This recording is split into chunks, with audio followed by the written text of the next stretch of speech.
see. Still getting low.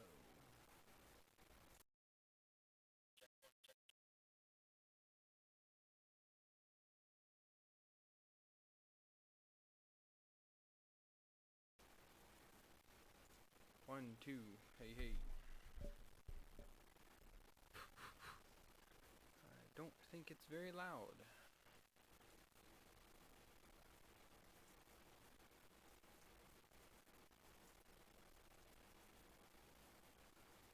If anybody finally gets in, I just need an audio check.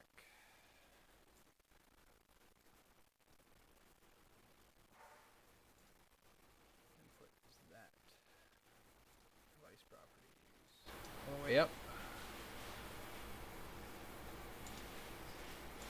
Alright, check, check. Oh, I think that's better now. I think it's a bit better now.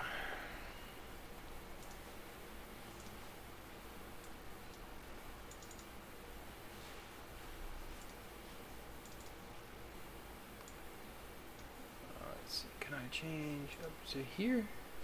No, let's go to here. I like that one. Save that. Let me know if it's any better now. It should hopefully be better. I mean, I think I have the... I'm maxed out on my gain right now. Okay, it's better now. It's cool. Hey, Sid, how you doing? Everything here looks okay. Reformatted my computer, so I had to reset all this stuff up, and it's been a little bit of a pain, to be quite honest.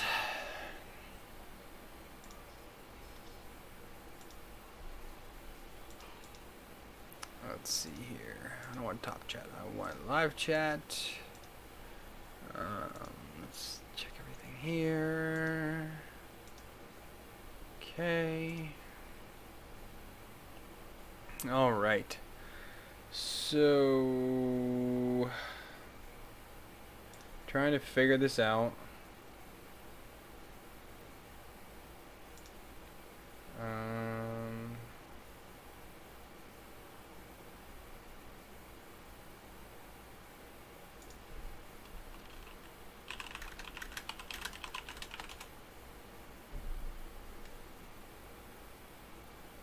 Oh, I guess the stream scheduling was wrong or something? I don't know. Hey, Brandon. Alright, so I was looking in here. So there's this controller fan right here. So I enabled it. And the pin is disabled. So I have to set the pin. And I was looking at the... where is it at? Nope. Nope, I lost where it's at. Here it is.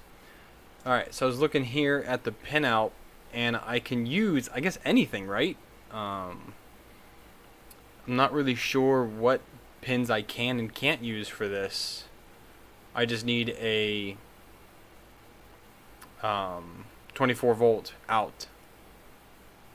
Unless I change it to a 12 volt, but I'm not sure on how to do that either.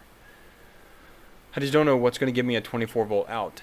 Right now it's connected up here to what, J10 or J15. These are both always on. One goes to the part cooling, well, not part cooling fan, the extruder fan, or hot end fan, I'm sorry. The other one goes to the controller fan, which I'll verify real quick.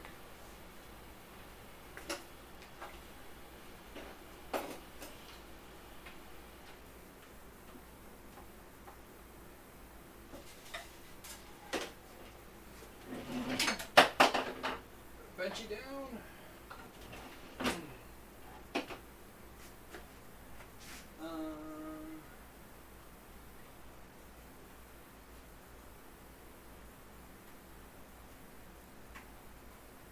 Alright, right now I just have it straight into the power supply, so I just need to figure out a fan header to use, I guess, or something to use for it. Not really sure.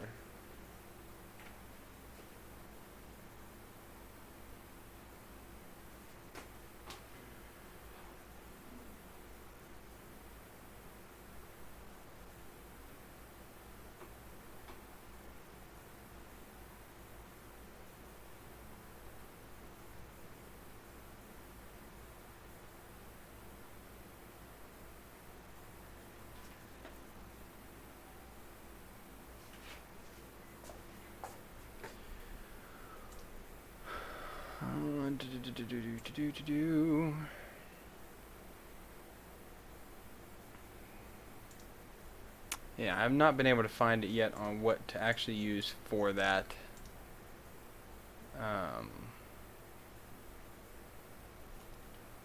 For the controller fan. I think that's what they're calling it. Or that's the... how to set up a... call it driver fan. Just not sure where to put this thing into.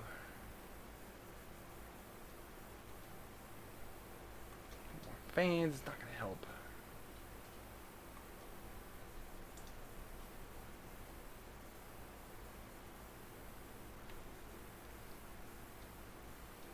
So I wonder if I have to have an actual other fan port already to be able to do this, which this does not have it. So it might not even be an option on this board.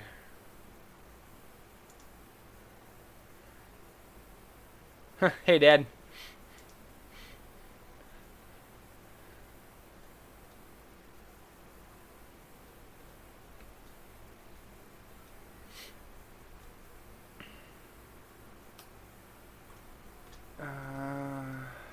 Yeah, I don't think it's going to be possible with this board, to be honest, because there's no extra fan header that's controllable, I don't think. Right? Unless I set J10 to it. If I set that to J10, then that might work out.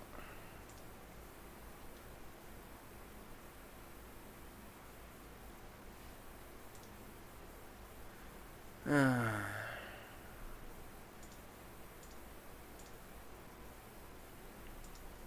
wonder if I could do that. I wonder if J10 is in here anywhere. F J10. No. Is that an actual pin that you can turn on and off, though? I don't know. J15. Well, because J10's the other one. So if I do J15, I wonder if that'll work.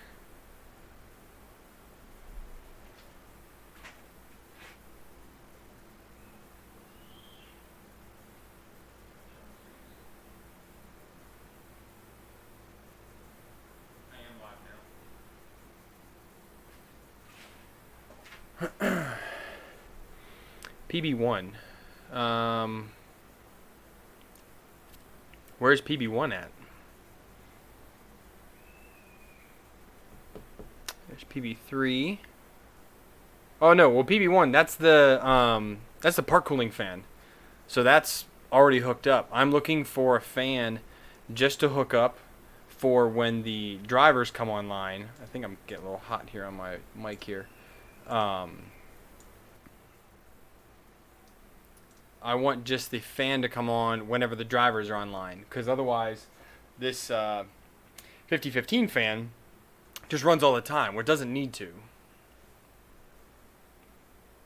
I mean, because honestly, a lot of the time I don't really turn my machines off. There's no real reason to. So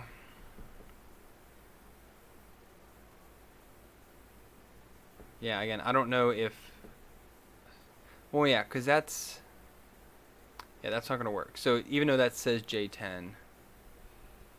No, I mean, there is two open fan headers. So the top two, these plus 12 volts or 24 volts, those two are always on. And I don't know if those are enableable pins or if they're just directly wired off the power to be always on.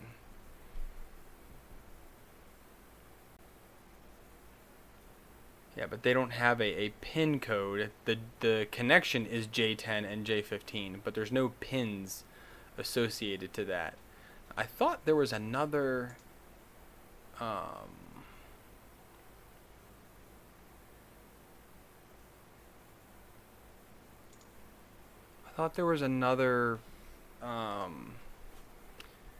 file here that gave the, yeah, it's this J10 and J15.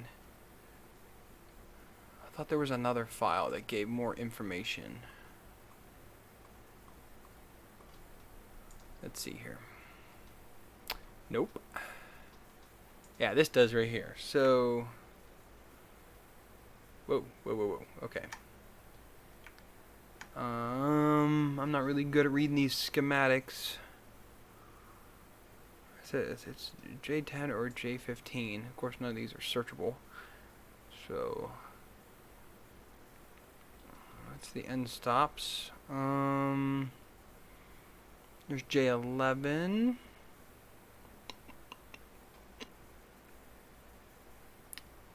Yeah, really not good with these.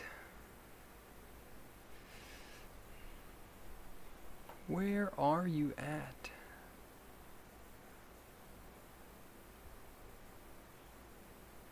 That's all the pins for those.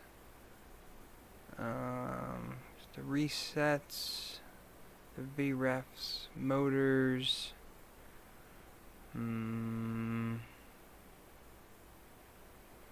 Wi-Fi socket, MOSFET, SD, end stops. I wish this image was searchable.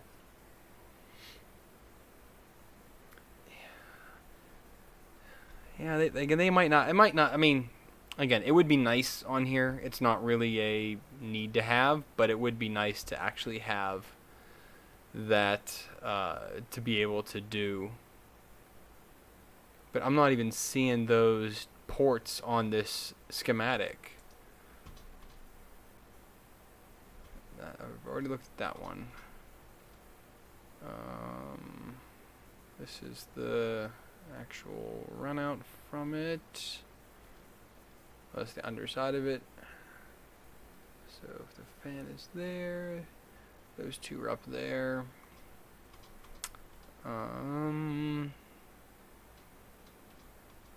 Oh, that's the part list. I don't need that. That doesn't help me.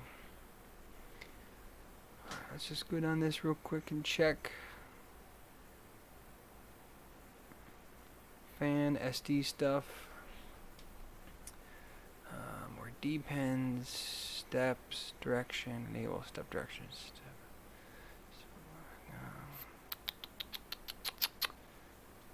No.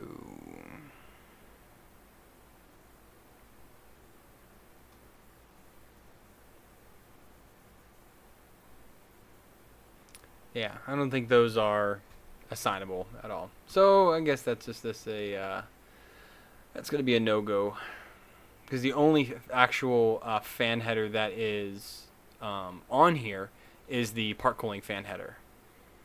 That one is specifically on there, as it is on every board, but there is no extra assignable fan headers that I am aware of. If I go to the pinout here again, yeah, there's no other fans on there.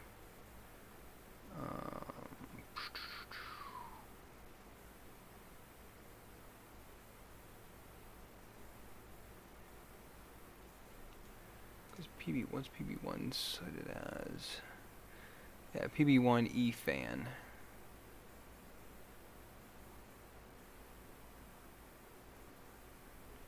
I didn't actually read any of these. Any of these say fan.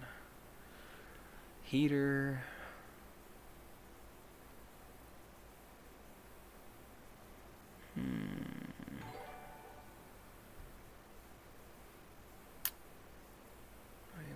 Enable A498.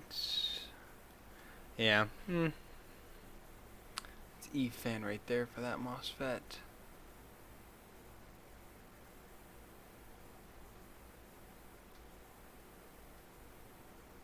Yeah, well, it was worth a shot to at least look and see if anything was on there. I did order in a Wi-Fi module, so I might give that a shot once that comes in, and who knows how long. That's going to take a while to actually get here to look into and whatnot.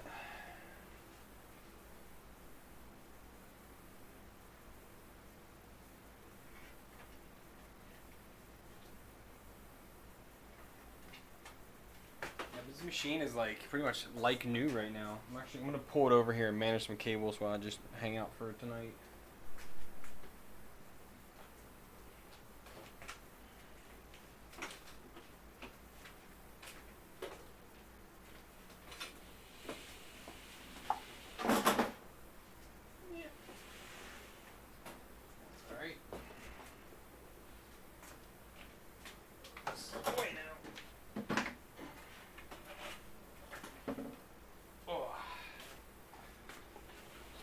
Right here.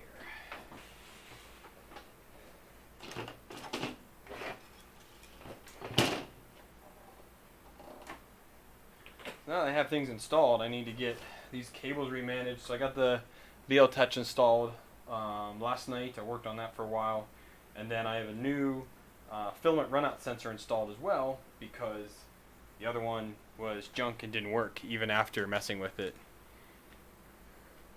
Yeah, now it works like it should out of the box. It took, if I had to guess, maybe 20 hours at least to configure this in a decent way.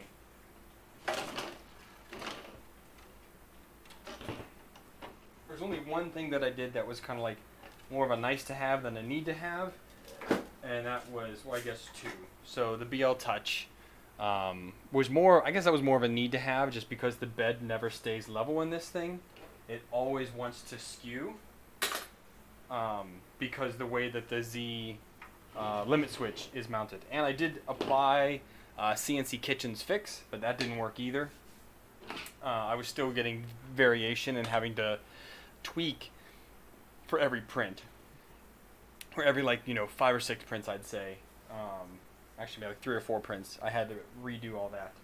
So that was no bueno. And now I just need to get everything into the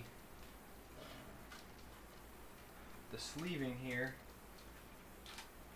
so that it looks presentable, mostly. I want to make it look tidy. I will say these this split stuff just sucks horribly, and it's getting pretty full, so I'm really hoping the BL Touch cables are going to fit in there, because there are 5 for the BL Touch. I'm really hoping those are going to fit in there. So this needs to be managed.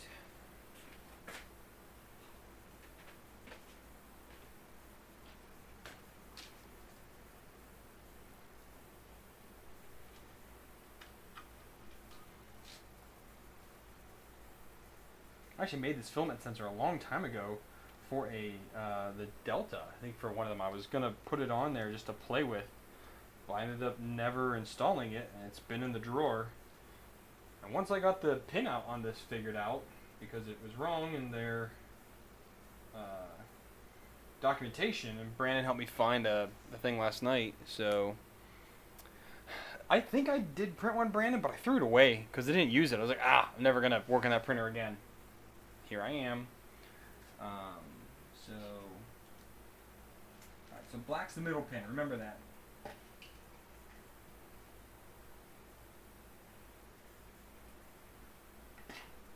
It goes on that side. So I gotta pull out the Touch cables so that I can get them into this thing here. I gotta cut all of my cable ties, so those are another waste. I'm definitely gonna have to order some more of those. I've redone this cable chain. This is the 3rd time I'm redoing it now.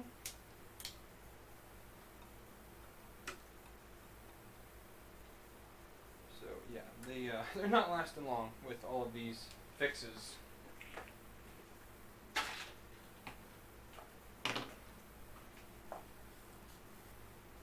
I did find an easier way to do it, Brandon. So if you just put in, shoot, I need to keep that too.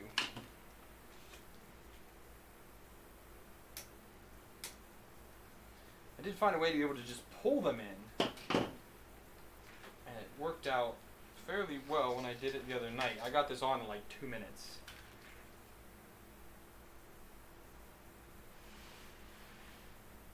But that was with having everything off. So I'm going to do that again because it literally takes 2 minutes to do it that way.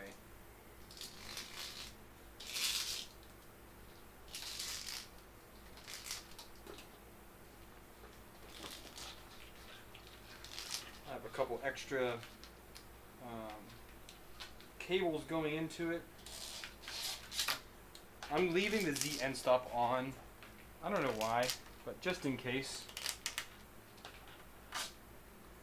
Okay.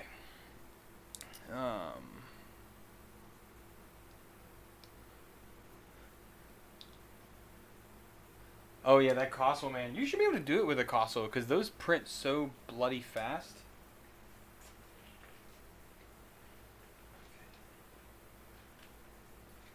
So let me get all of these together now. Come down here. Get everything together.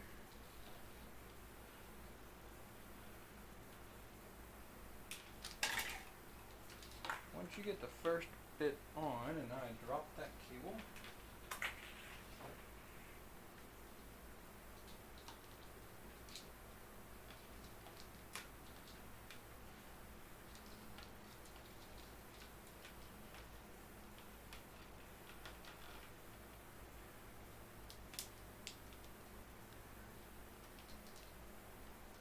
Oh yeah.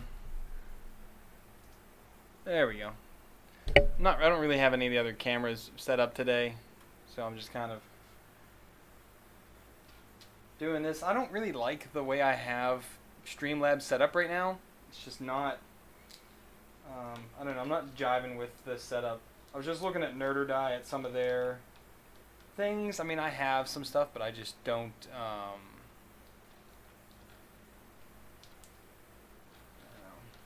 I'm not very good at streaming either way.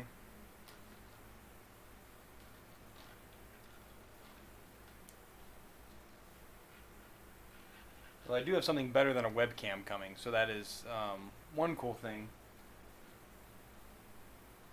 Eventually. Come on. Over there.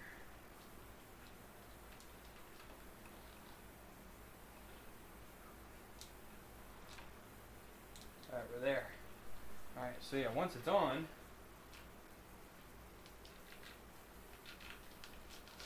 we should just hold it the rest of the way.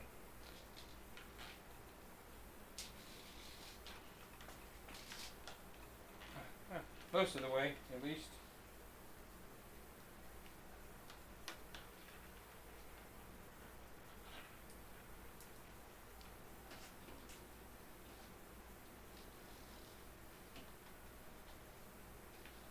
So some of these need to get pulled, so we need to do, okay, so that one is spot on. We can pull the rest of these in now.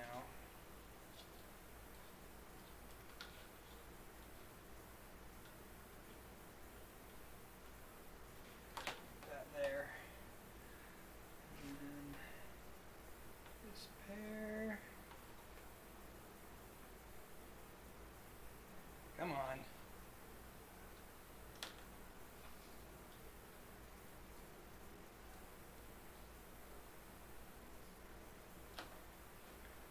can do all of these at once.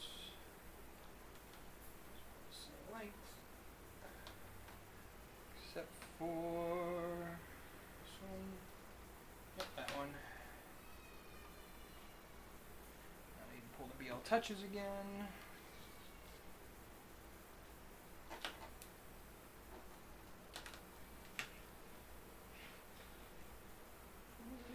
not. It's not letting me do that.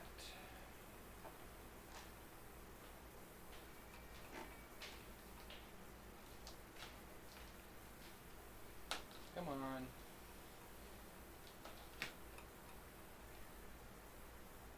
It's not too bad. I just got to redo that one clip there on the back.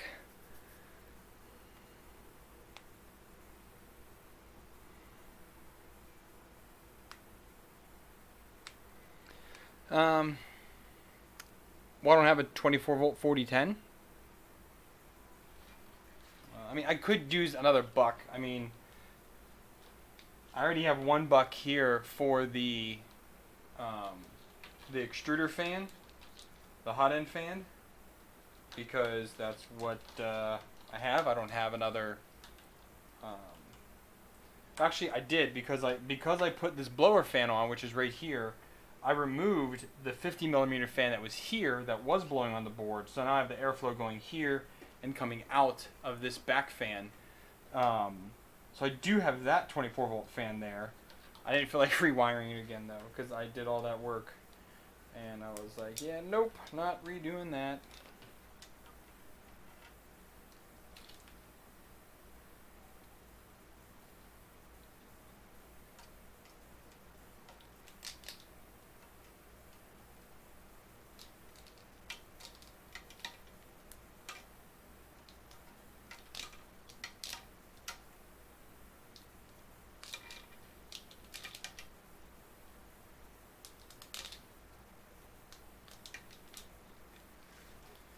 I'm going to have to get these other cables in here before I do much more. So that is done up there.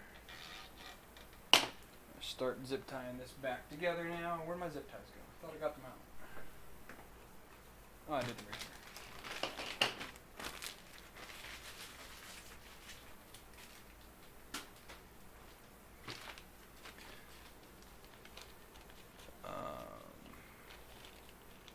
Yeah, I could put them in series. You're right.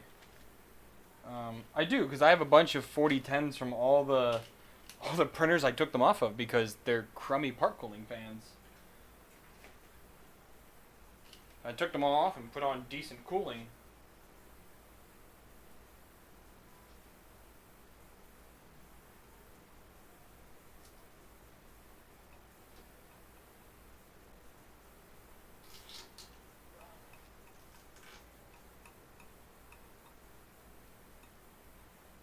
I really hope I don't have to redo this again sometime, because I just don't want to redo it again.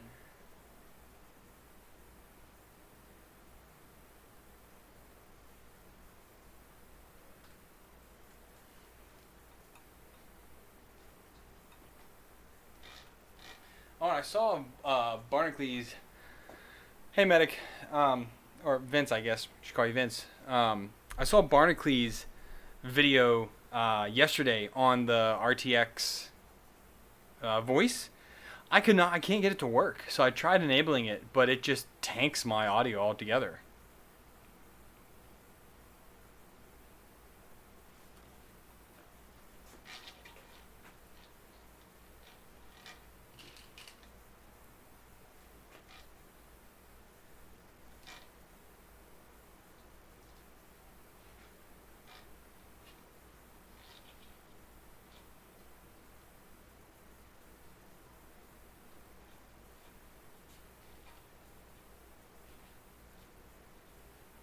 I don't know if anybody else has tried that or not. I mean, the 5015 fan is not loud, to be honest. It's really not. It's more of just it's a more of a wear thing. Is that, I mean, if the fan doesn't need to be running, then why is it? You know.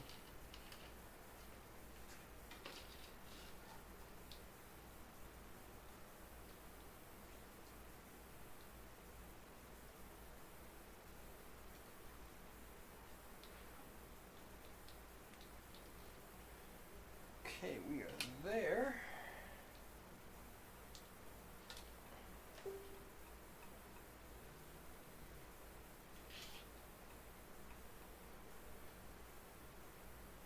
So I've got the whole top loop done up there. So what do I think of the E3D V6 copy of Triangle Labs? It's fine, I guess. I mean, most clones are fine. Um,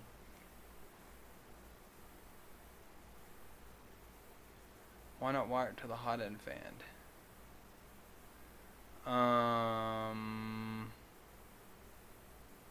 Well, because the hot end fan is always on. Because there's no extra fan header on here for that. So either way, it's always on. Whether it's connected to one of the two 24-volt outputs, or it's connected directly to the power supply, doesn't matter. It's always on.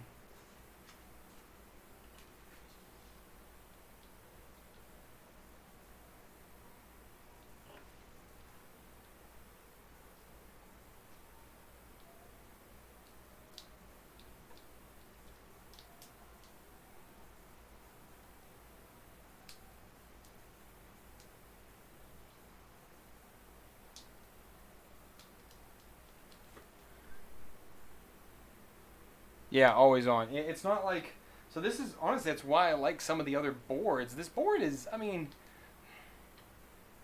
it's not that bad, but it's not that great either. That's kind of my shtick with it.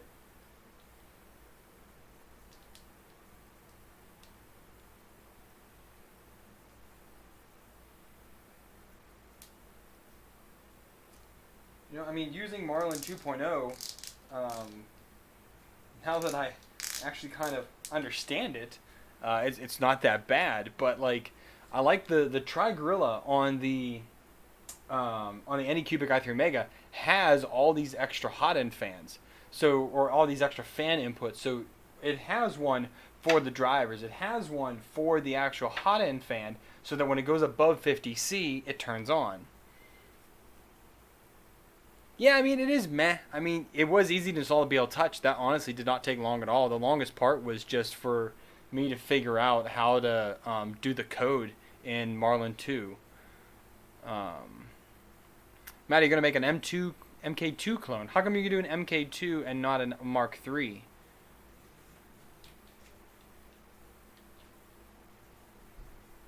Just with a newer board.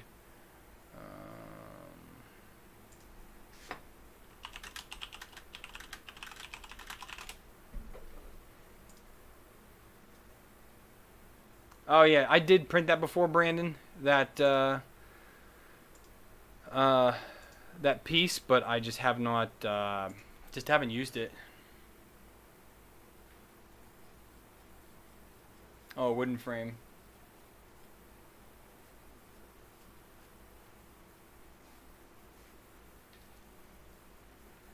I mean, you can do. I mean, the Mark III is not that expensive. Okay, good night. Go see mom.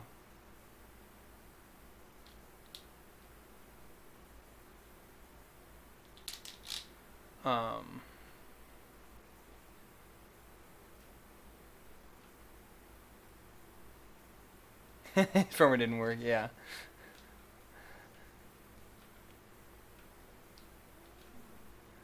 Yeah, extruded gluing is actually pretty expensive here too. I was just looking it up. I mean, but you can get a, I don't know.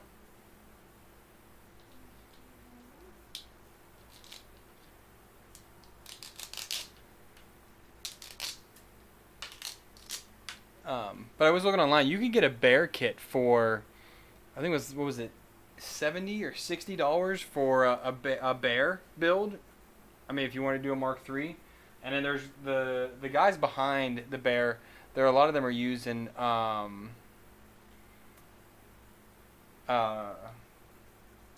they're using the SKR, which is what, $25 board. It's really not that expensive. So I think a bunch more people just finally showed up.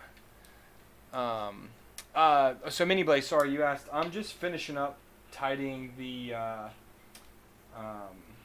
Sapphire Pro that I've been working on for the past pretty much week.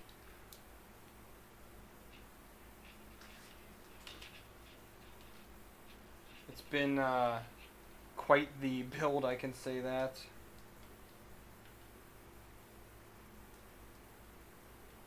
it's not even a build, it's a fix. I mean, building this machine didn't take long at all. I did it live. But the tuning and actually getting this thing to function like a 3D printer has been quite brutal.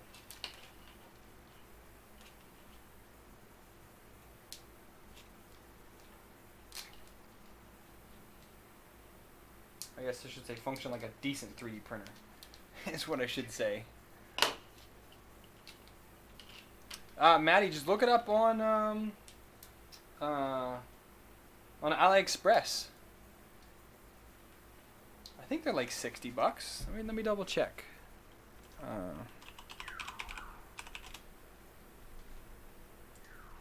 So MK, so just do Prusa i3 Bear. Yeah, $68 for a black one. Free shipping to the US. I don't know where you are, Maddie, but yeah, it should be fine. Everything I'm using on both my Mark III clone, which is here, this red printer right here, that's with Protopasta high temp PLA, is what that's printed in. Yeah, I mean, however much it is to ship to your country, $68 isn't bad. You can get some of them even with the printed parts. So this one, I don't think this one comes with it or not. But it has all the nuts and bolts and everything you need for this one here. So this, an extra $11 gets you a little bit more. Argentina. So I wonder if I can set my location to Argentina.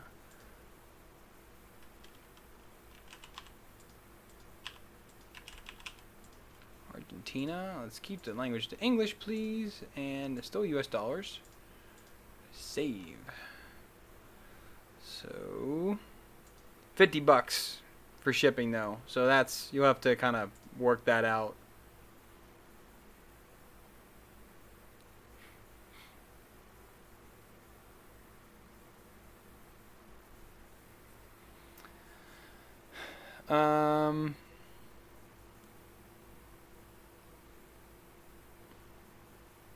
Somebody was asking, or who is asking? Oh, May's asking about masks. Yeah, I've tried a few actually. I don't know if you can see them right here.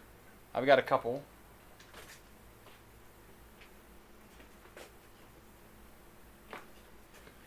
So I'm trying to play with some gasketing and things like that, but this Darth Vader one is not bad. The front comes off, and you can put your filter in here. It forms decently. Again, this is some window gasking, just trying to get a better seal. The problem with this one is I need to heat mold the nose point because I got a big old nose. It just doesn't quite get on there right. And then I've been trying a few in flexible filament, and these fit great actually.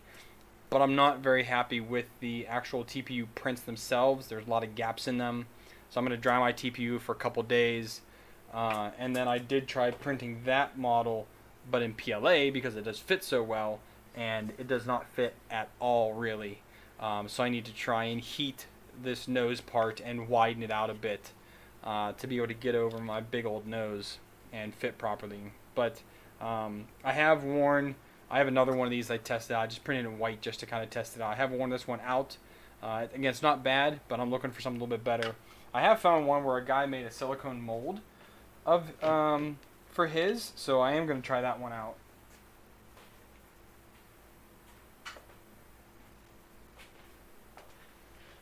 I mean, for work in the grocery store right now, I've just been using cloth ones, and I 3D printed a bridge for my nose so that it pushes the fabric all the way against my cheekbone, and that way, well, number one, it gives a better seal because I have a good seal everywhere else except for up here because of my big nose, and then that way I also don't get my glasses fogging up because that's kind of like the biggest issue with wearing glasses and a mask. And I've known that since, when I lived in China, I had to wear a mask all the time, and because of pollution there. So wearing an N95 mask, I had to really shape the metal brim of the nose, bridge of the nose, so that I could get a good tight fit with that.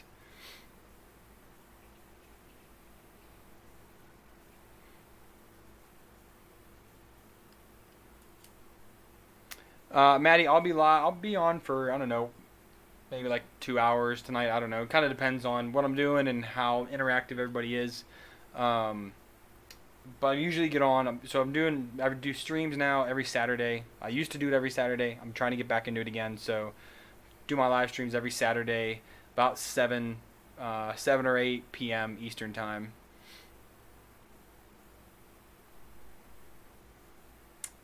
Yeah, Blaze. So that's why I have. So these my glasses are like the U.S. standard. They have everything anti-shatter, all that stuff. Everything except for transition, because I don't like those anymore. They were cool back in the day, but not anymore. So these can act like safety glasses, but I do have ones at work that are specifically made to go over glasses, just because I have that issue.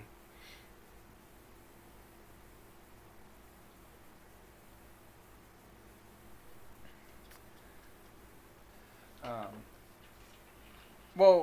Vince, you're probably using like real masks though, right? You're not using any, junky things. So if you're using a real mask, you should be able to form that well enough.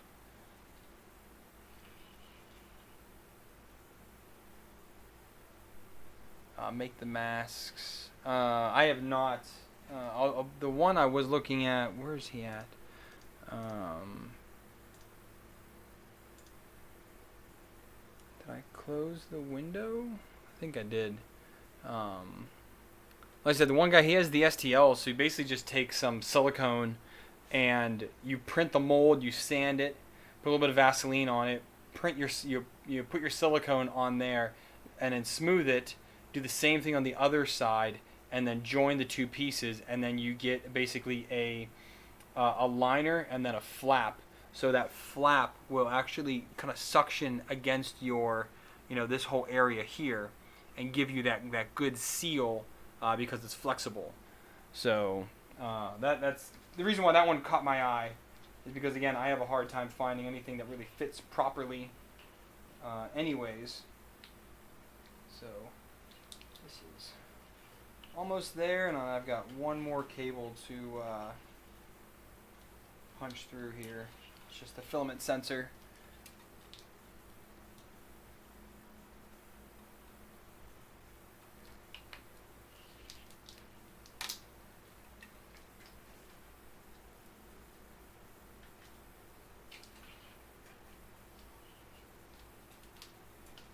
Come on. The last little bit.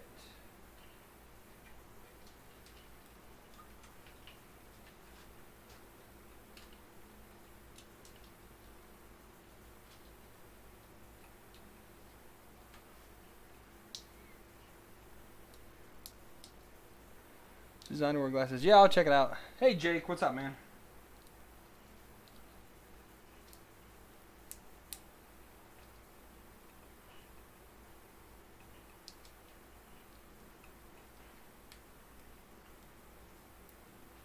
Right. Alright, so that's all of that. I'm gonna reseat. Second one down. This cable's just tangled in here and I don't like it.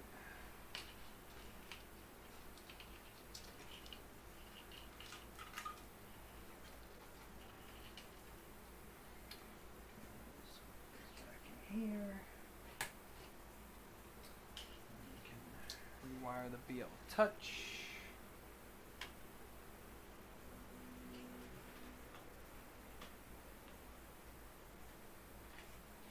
I was debating on putting on a one of the TH3D sensors.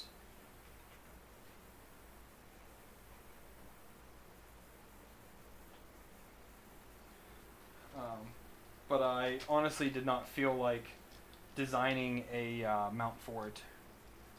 It just seemed too much of a pain.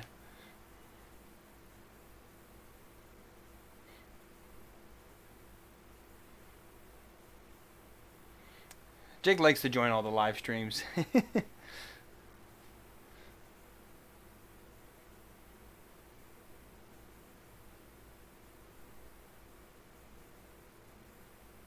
Oh, interesting. Vince, are you ER or general?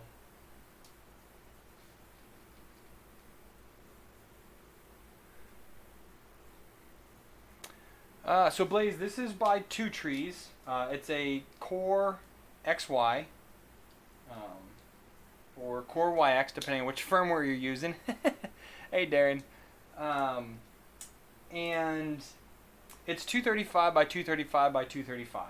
So the closest thing it compares to is an Ender 3. But you do have what's the word? The advantages of Core XY versus an i3. Oh, Fire, good for you, man. Thanks for doing what you're doing out there for us.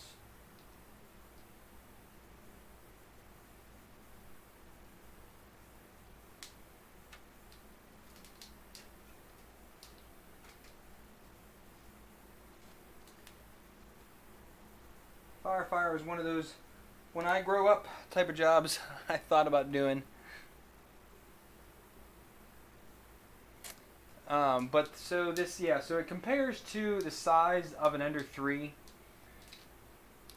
with, again, XY, Core XY advantages, which means and if you're not familiar with Core XY, the print head is controlled by two motors, vice one.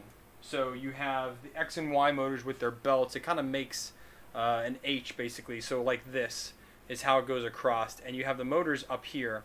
And they're both pulling and pushing. Or I guess they're both pulling. You don't really push. They're both pulling in different directions, which move the head. So you have two different motors moving the head. The head is very, very lightweight. That's one of the key things when you're designing or working on a Core XY, is keeping your head as light as possible.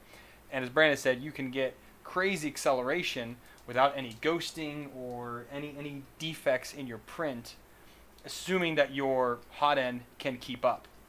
That is the problem with the Sapphire Pro, is that their junky hot end cannot keep up with there's a BMG clone on here, and the BMG clone is actually fine. From what I've noticed, it was I did have the grub screws come loose in it. Once I tightened those back up, it was good. I still don't fully trust it. I do have I think I have a Triangle Labs BMG clone here that I could always swap it out for. Man, that is full right there. So there is, it's definitely not a perfect machine. Again, it took me, after building it, to getting it to its current state right now, I would say about 20 hours.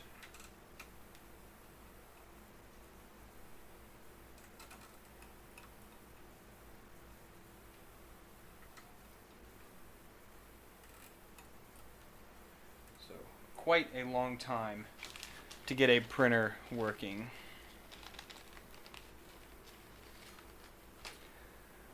Darren, I will never buy a Duet, and I'll say that right now. Most people know that from me. Hey, Michael from Denmark, how you doing? I will not buy a board that costs as much or more than a 3D printer. I'm sorry.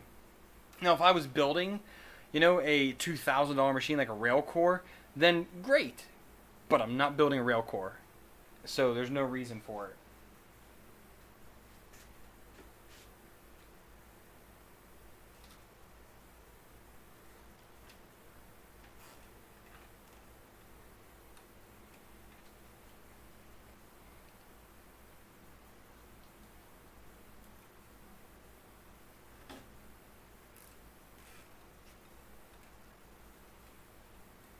I did replace a spool holder with one of my own design. I designed it years ago for my FT5, and it's for 2020 extrusion, and this was a good fit for it. Because what it does is it's a little bit longer. It's 100 millimeters, so I can fit all of the wide rolls of filament that I get. And it has a guard across here so that the spool is offset from the frame and doesn't catch on anything. Which, through my testing with the FT5, I found that to be quite the problem. And I had several failed prints because the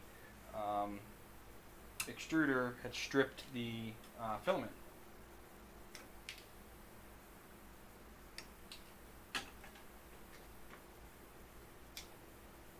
Okay, now I'm doing this. I really hope I didn't forget anything.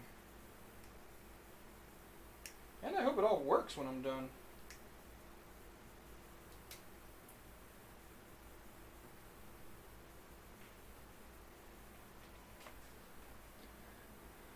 Andre, what's up?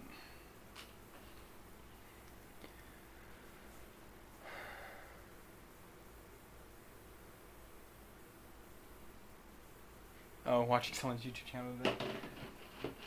Yeah, it could be a problem watching YouTube, you know. I mean, I do it.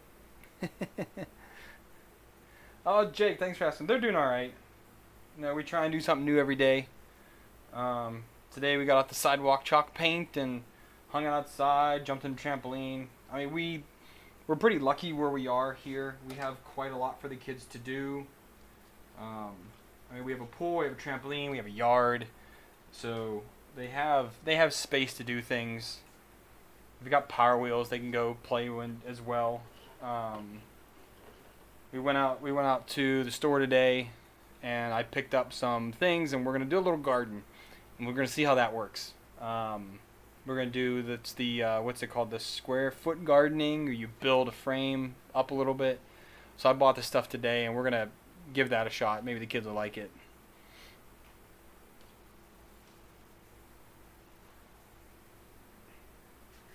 I've heard people that have used the Maestro. I think I was tuned into, what's his name, Chris Warkowski's stream last night, and they were talking about the Maestro for a little bit. I have not dealt with it yet or tried it, so I can't really say what it would be like. Okay, now I need to get these last few cables buttoned up here. Those are big uns.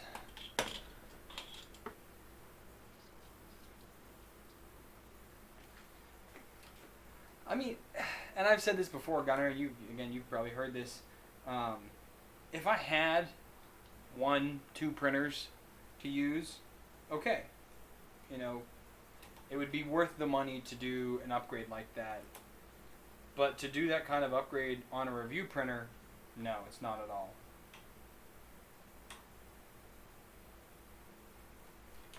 I need a little bit of slack on this. I'm probably not going to get it.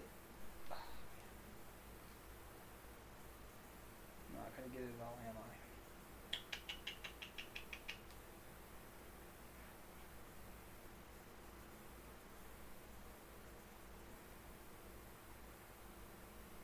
Maybe I did. Maybe I did get it.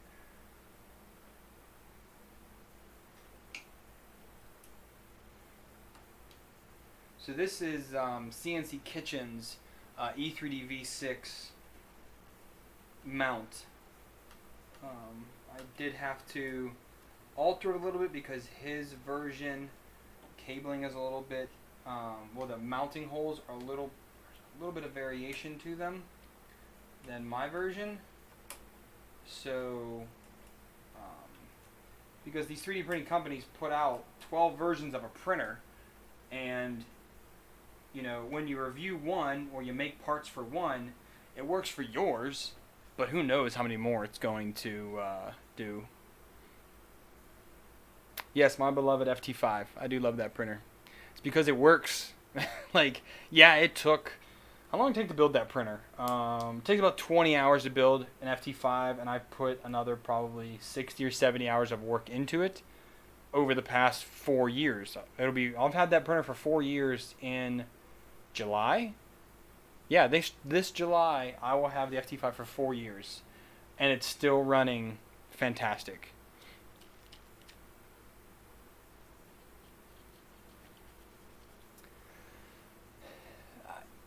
Jake, I do see that with some people.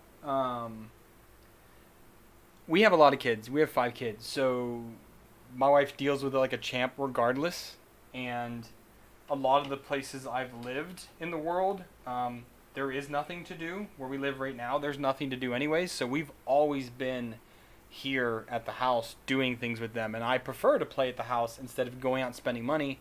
Why not spend money on having things at the house to be able to do? So we're in a lot better place than many people, I think.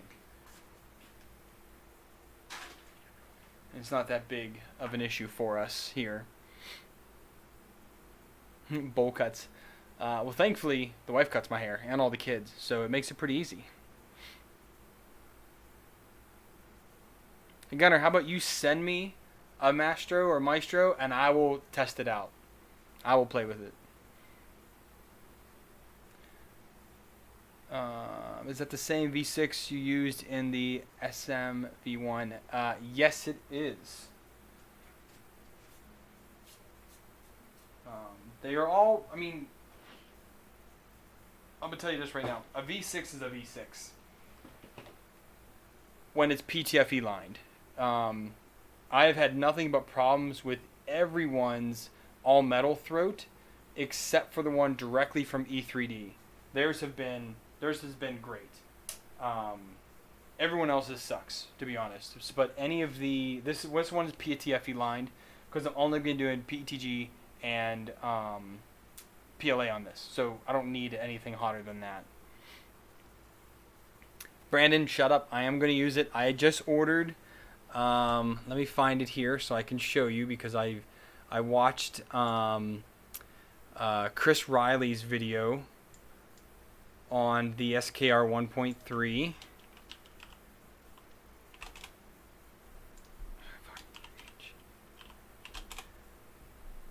Gotta sign into AliExpress real quick because I just ordered them. Let's see. Let's change that. Let's go to my account, my orders.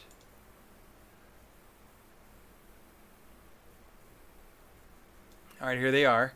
So instead of doing 22.8s like I told you I was going to do, I went ahead and bought some 22.09s that are specifically made for the SKR 1.3. And I'm going to go ahead and see if I can get that working on something. I don't know what I'm going to use it on yet. I don't know yet. But I am also looking at the... What's that printer? The BLV right here. So the BLV is $198 for the frame on Banggood. Ally has them, but not as good at deals. But the frame and the bed are the two expensive parts. So I might put the SKR on there because it would work out really well. Being a 32-bit board, it would work out well on that printer, I think. So I think that's the route I'm going to go. But I did buy other drivers for you, Brandon, so I could be able to do that.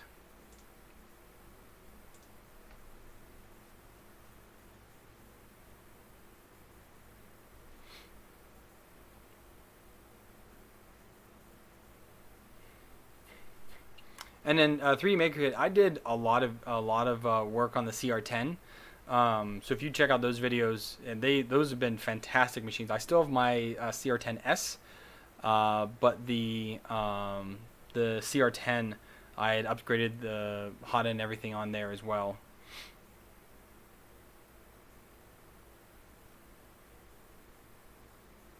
Oh, Jesse finally got the 713 single Z. I have not gone with the single Z. I went ahead and instead I did the dual Z homing switches, and that has been great. Ever since I did that a couple months ago, and haven't really had any problems since then. I used to have a BL Touch on there, but I took it off. And then this one, I do have a BL Touch on this one, and I did bend the pin. I don't know how that pin got bent, but it did. But the BL Touch on here is so far working pretty well. I'm going to plug it in now and just to kind of show how it's working now. But it's all cleaned up. It looks fantastic.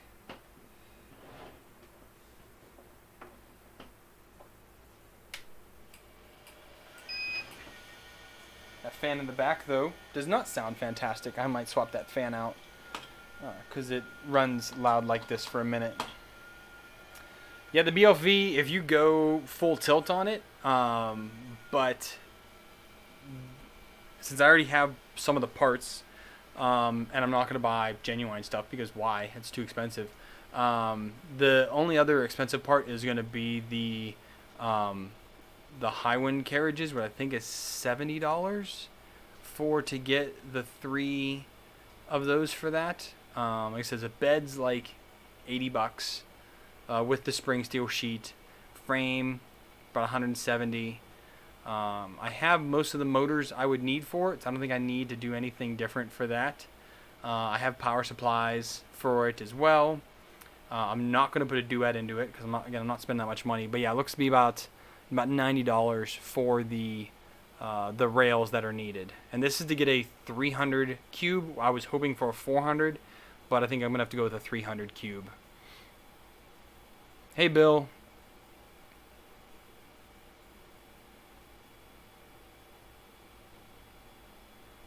DK6, school's been closed for a while. We're only supposed to leave for essential things, so going to the store if I need to. I do go shopping once every 2 weeks. And I've kind of done a hardware store trip once every 2 weeks as well, just to kind of pick up some things to do around the house and whatnot. But yeah, not too bad here.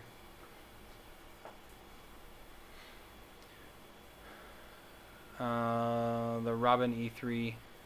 So this is the Robin Nano that's in here.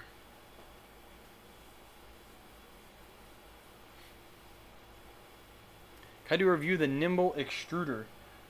Unless they've made real changes to it, the original version caught so much flack and no one really wanted to touch it. But he's never reached out to me to be like, hey, you want to check it out? So let's go here to motion.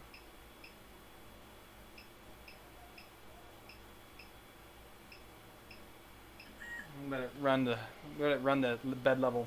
So there's one thing that I am having issues with, is because of the way my fan is here, I am crashing into this front motor, and I can't figure out in Marlin which offset to change for that.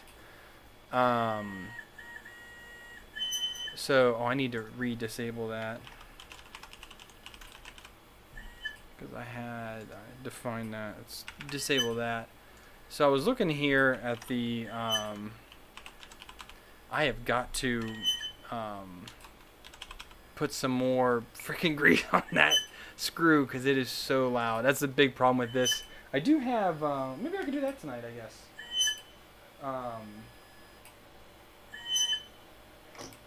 Yeah, see right here, the fan hits right there. So I need this front part to be back more, and I'm not sure which of those to change.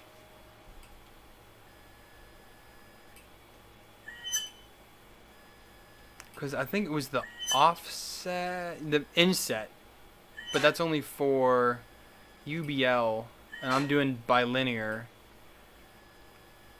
So I'm not sure what setting to change for that. No, the bed probe offset is fine. I just need it to, like, the offset from the extruder or from the hot end, the nozzle is good.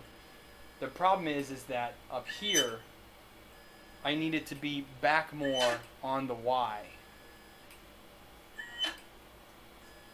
Let me grab out a, let's call it. I do have a Drylin nut for it. I bought a while ago. I bought a pack because I want to put on a couple other printers.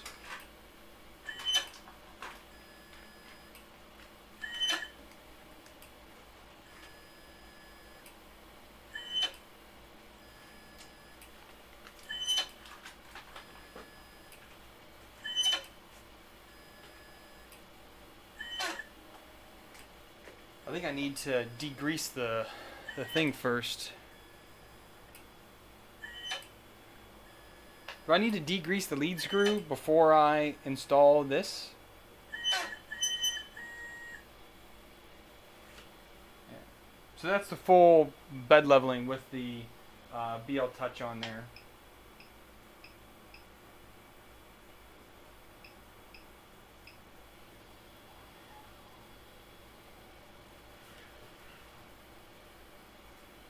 So let's go ahead and turn this back off. Let me see if I can take this lead screw off. Yeah, it does. I mean, when it's printing, you don't really notice it because it's not doing anything crazy.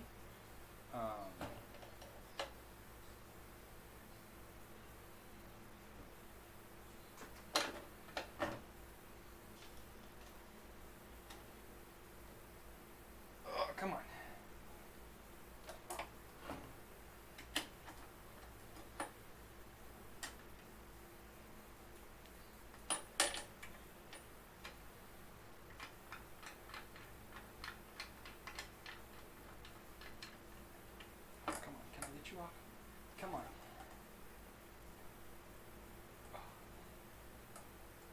It's so slippery.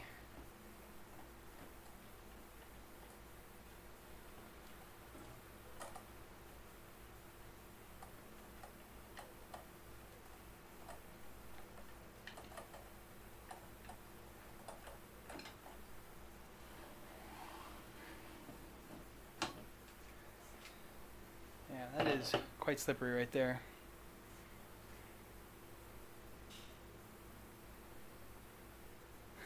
Thanks, Blaze.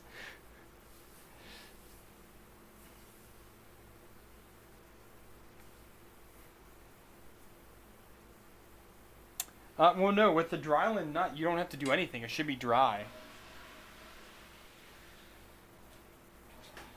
I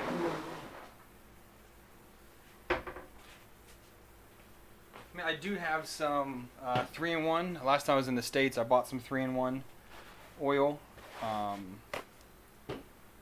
But I shouldn't have to do that with this.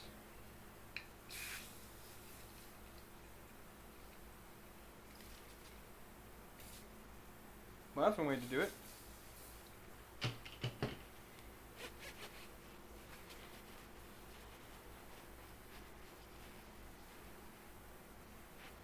I used to have Nightbot like remind people like, hey, you know, like the stream if you're enjoying it. If you want to help out, you can donate via Streamlabs link.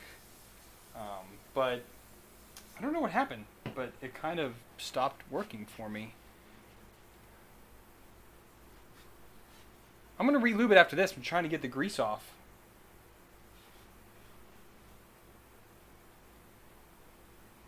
Because it's covered in grease right now.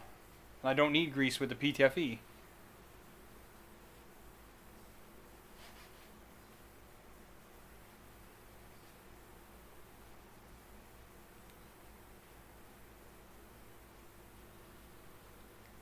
I don't live in Alaska.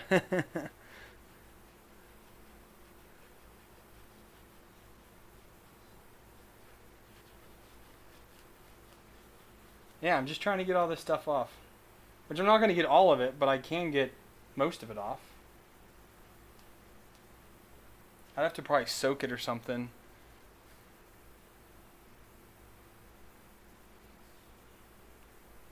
I have to use my nail there. I don't know if alcohol would.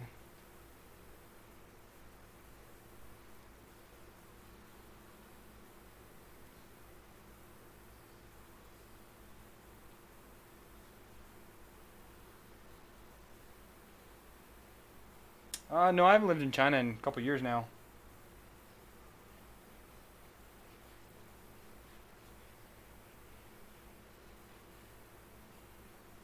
I got a lot of it off, but not all of it.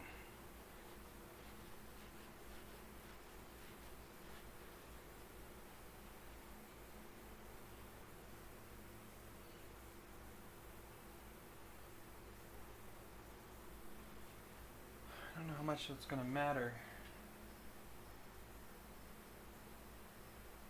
How much it's going to build up in there.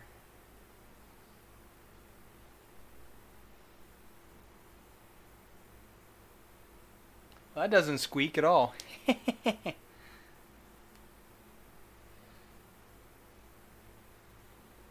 That's most of it. That should be alright, right?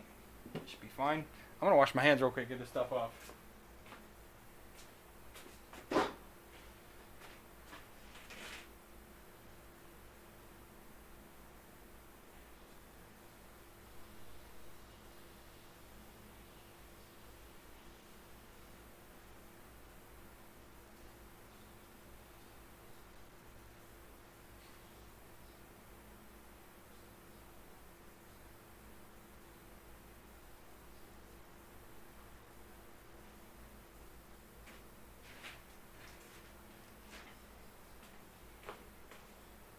Oh, alright.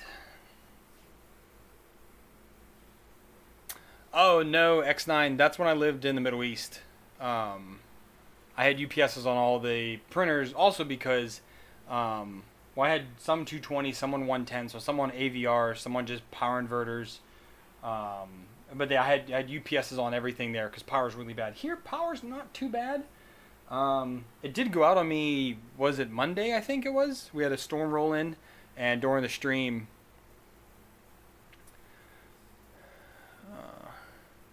good resin printer. Any of the Elegoo Mars. Can't go wrong with that at all. It's probably the best cheaper printer out there right now for resin. I don't 3D Obsession. I don't have my compressor. I have a Hurricane, but that thing is just going to be super annoying. But I got most of it off. Just now dry rub it with another shop towel. X9, I don't say where I live on YouTube.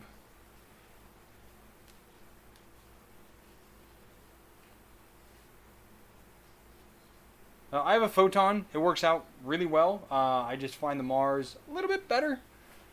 Not by much, though. I also have the longer 10, which is super budget. But somebody else has a budget one I was just looking at the other day. Because I always use the money I make from YouTube. I try to invest back in and do things with it. Especially the Patreon that comes in. So I'm doing the Mark III's Bear build with the last few months of Patreon that I've gotten.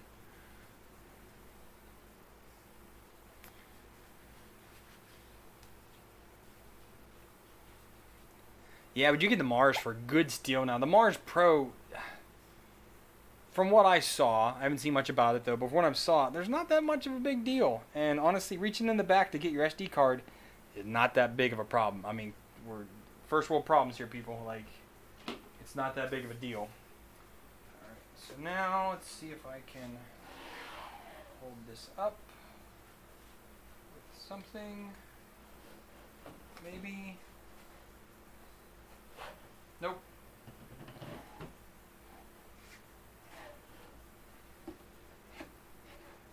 There we go. Get these screws out.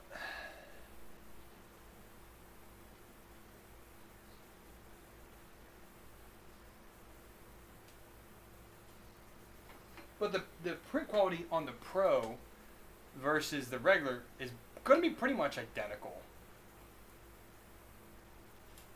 The Zero, that's the one that I saw. Yeah, I did see people talking about the Zero. It's pretty cheap. I did think about buying it.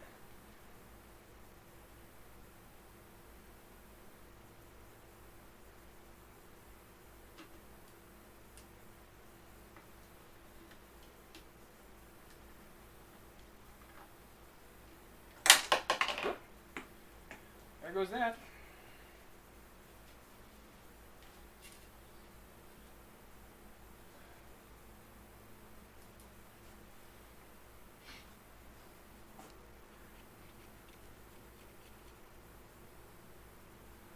Yeah, Blaze, I can't get mean green here, so that was useless for me. Jesse, the Curious, it does look I mean, that was another thing I did debate on buying. That's $140, I think it is.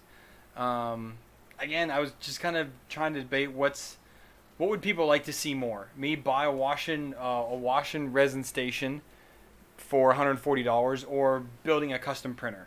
And my Hypercube builds was great success. The Mark III's clone was a great success. So I think more people want to see custom builds, or not custom, but fairly custom 3D printer builds versus another review of a product you can just go out and buy.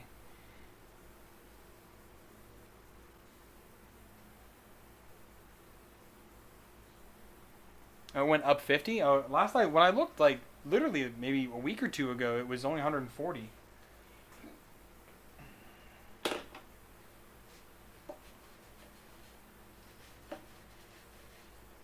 All right, let's put this new lead screw in.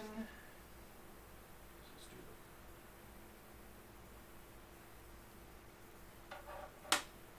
the nut first.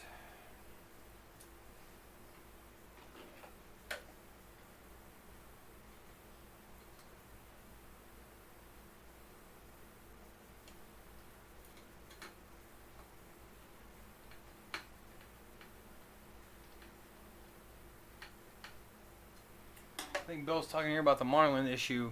Boundaries for probing.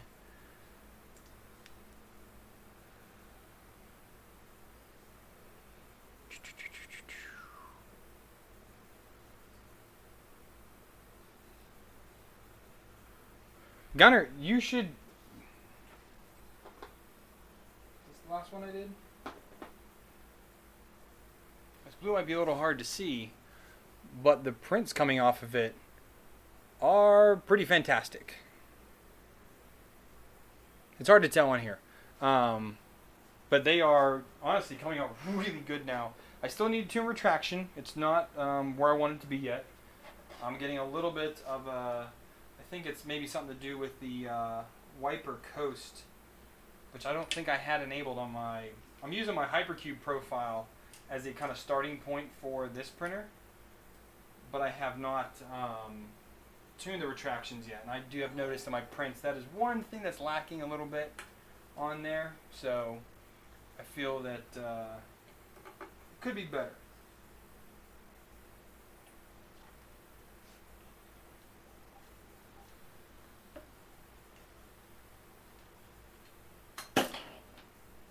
All right. Hey, Dan.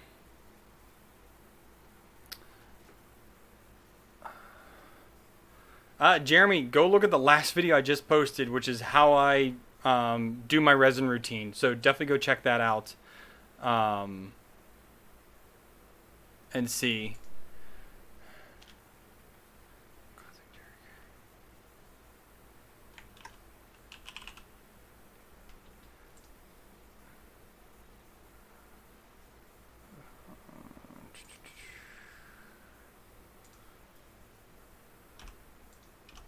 Junction, okay, so if I enable define classic jerk, 1010.3 should be fine.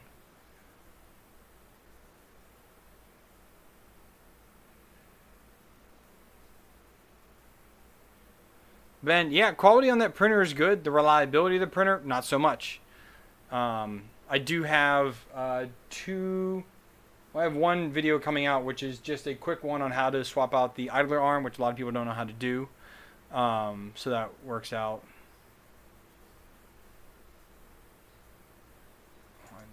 Answer to what?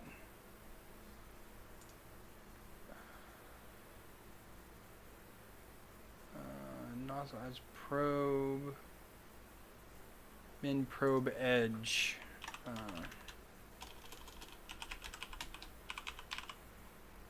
Oh, min probe edge is 5. Oh, okay, maybe if I change this to 10. I could try that.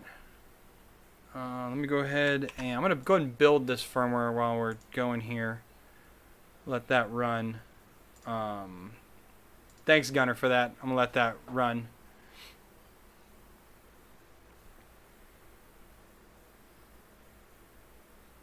Nato, how many starts a lead screw has? Most everything is a T8. That's pretty much general. It's either going to be an M5 or it's going to be a T8 lead screw. I have not seen, at least any printer that I've ever gotten has not been anything different than that. I'm going to do it as 10, Brandon, and see how it goes. Because I thought I changed something else on here. Actually, what did I? I thought I did change something else. Wasn't the offset. What did I change before? It's still 3-1, edge is 10. I thought I did something about probe area. I don't know.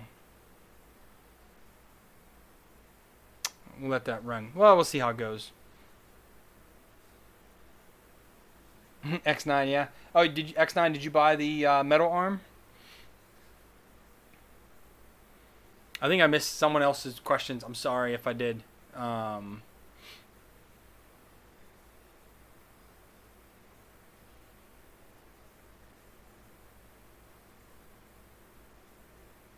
I do have some PTFE, but I don't think I'll need it. With the Dryland nuts, you don't need it. They're self-lubricating, so I should be okay.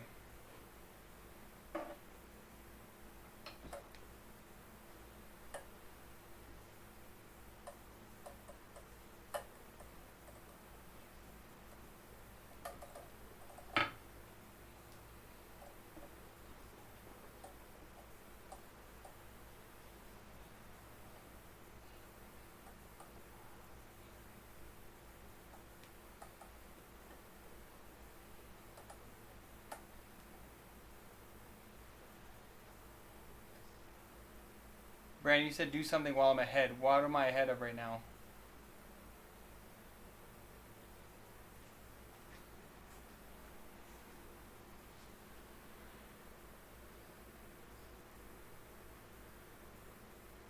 Watch and enjoy it. How do you figure out exposure time on the resin? So Jeremy, if you have the Mars, there is a the photosters, I think is what it's called. If you just look up Mars exposure Google Drive, there is a Google Drive out there with a document that has, it's a community one that has tons and tons of resins and settings already set in there. You can use that as a start. There also are a few resin print test prints that you can do. So you can also check out those as well. But there are basically how you would do a temperature tower on an FDM printer. There's an exposure test that you do with a resin printer to figure out what exposure works best for you. Oh yeah, thanks Brandon. Yeah, I've had three. I was on my third arm on that before I finally swapped it out. Two of them broke. One because I was using it to push back and push film in like I do on all my other Titans and Titan clones. No issues for years with those except for this one. Okay, fine. People want to, they want to fanboy when they want to fanboy. Okay.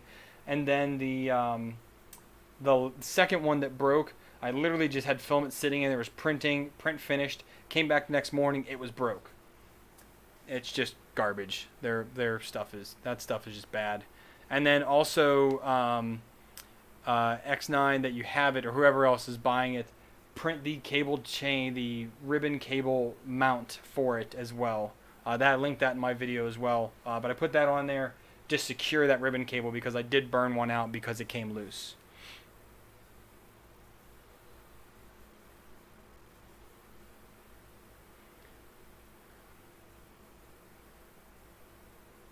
Makerbox, yeah, I've printed all of mine. I just haven't done any of the videos for them.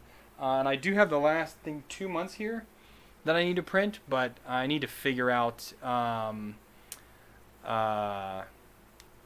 need to just figure out what I'm going to do with all those boxes, what I'm actually going to post and whatnot.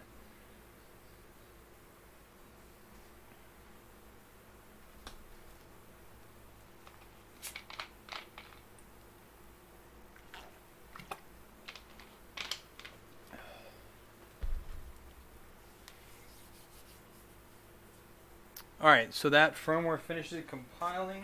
I need to reattach this now.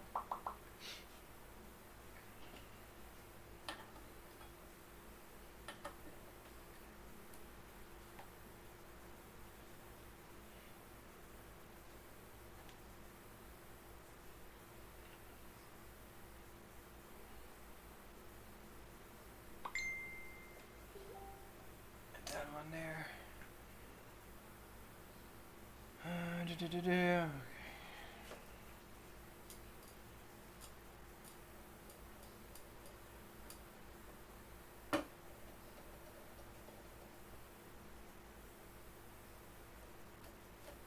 Just off the bottom there. Let's do that. And oops, wrong way. There we go. Alright, now let's make sure that the Z moves the way it should. I'll run another auto bed leveling and see how that turns out.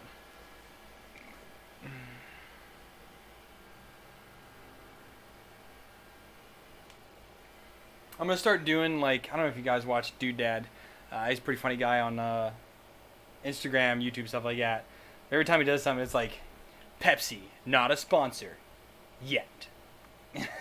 I think Lowe's finally sponsored his last video, which was pretty hilarious.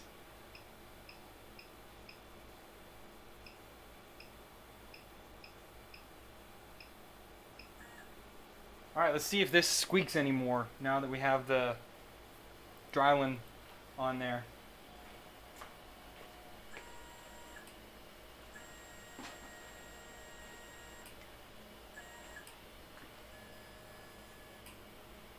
Actually, you know what? I'm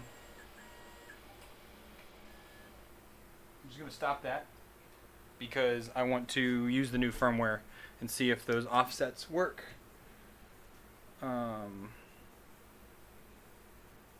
Wait, I need to reset I need to remember what my offset is. My Z offset right now is pretty golden. Come on.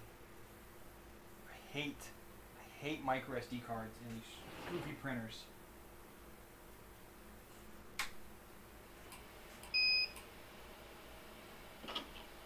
Just remember my, yeah, 2044 is what this Marlin version is, Brandon.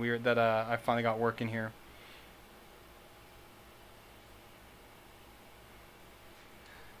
So that Blaze, that's there because my daughter's name is Reese, and in the country we live in, when you have a baby, we had her here, and when you have a baby, it's tradition to make a sign to put on their door once they're born, so that people know the baby's name. So we named her Reese and Reese Cup, so I made that for her. Blaze, I don't use Cura. It sucks.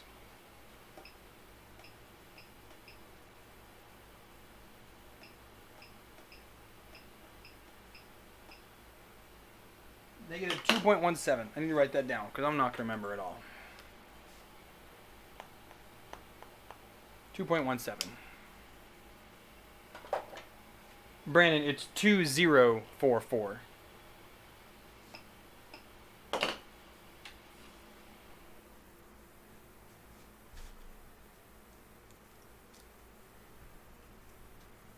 Okay.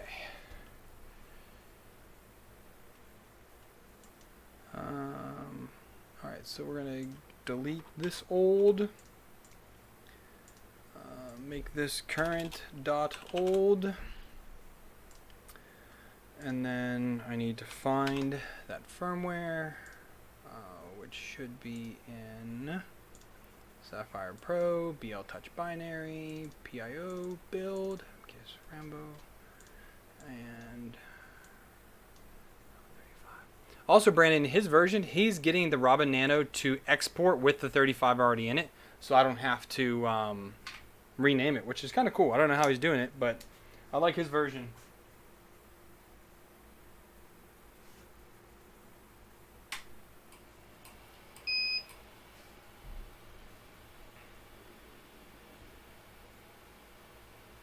Reese's Pieces. Reese Cups are the best, man. Yeah, man, 753D for life. I use 753D for most everything, and then I use Prusa Slicer for the Mark III and my Mark 3S and Mark 3S clone that I made. I'll use it for the Bear as well once I build that. I do have a good A10 profile for the G-Tech A10 on there. So yeah. Alright, let's see. So let's change my Z offset on here real quick.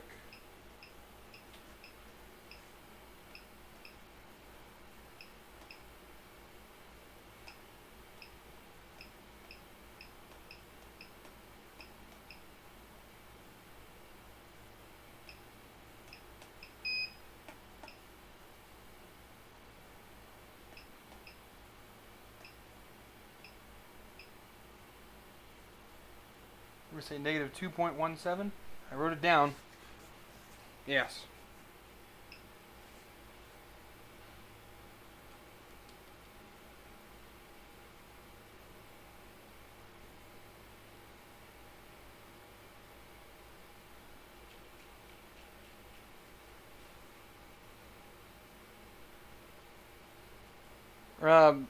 Gunner, I'll still use the older version. It doesn't matter to me. The old version still works fine. It took me forever to go to 2.4, whatever .4 it was. Negative 2.17.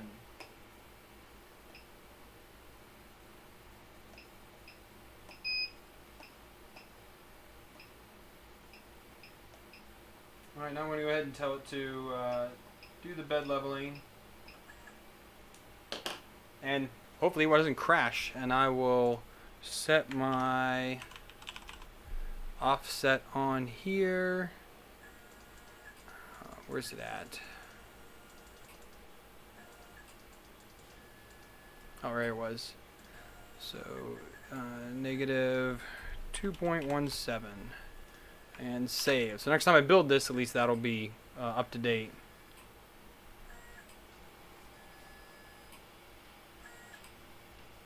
Yeah, my standard deviation with the BL Touch was actually pretty good. I was surprised at how good it performed.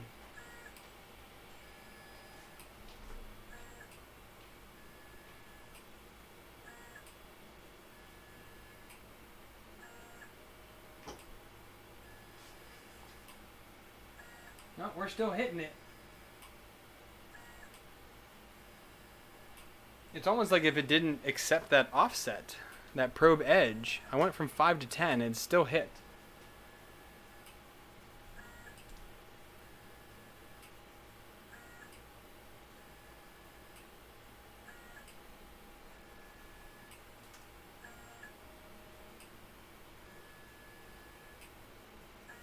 Yeah, with Simplify 3D, I still get superior. It's also so easy to use. That's one thing I just don't get from all these other programs. They're not as easy. Proof Slicer's not bad.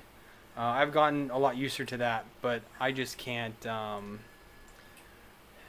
Back probe bed position. That's not in here.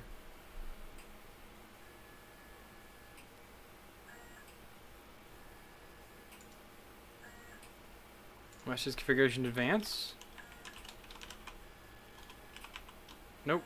That's not a. There it is. Back probe bed position.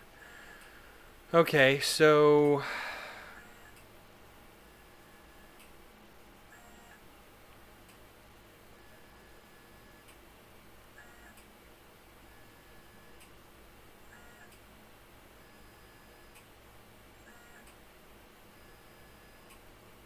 How in the world? So I see this bill, but what in the world do I need to change on this?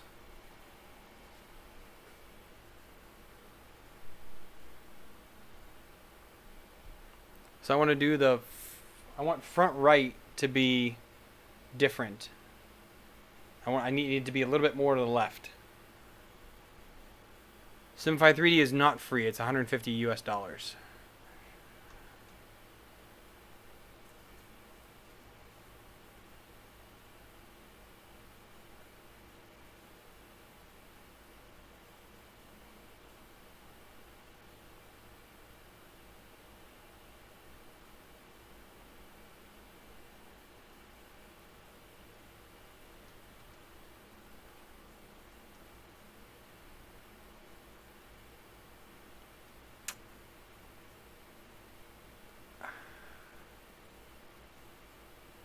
Yeah, I'm not understanding how to. Or I guess the right. I need to change to the right one, maybe?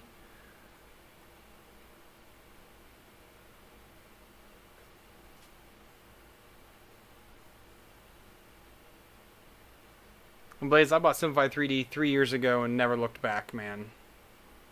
I didn't like Cura back then. I don't like it today either. Increase the front.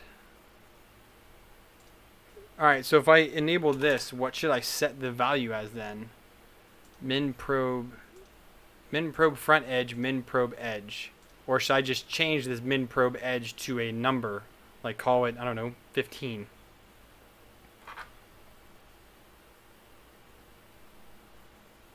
Hey, Stefan, what's up, man?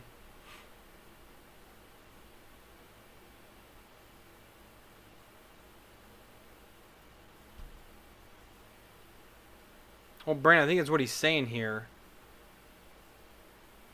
So, yeah, if I change the front, but what do I set the value to here? I don't understand. Do I just call this one 15 then?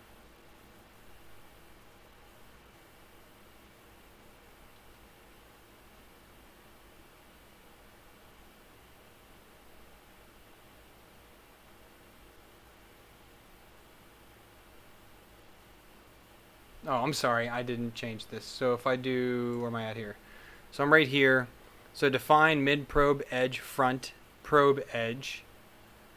I'm guessing I changed this mid probe edge to.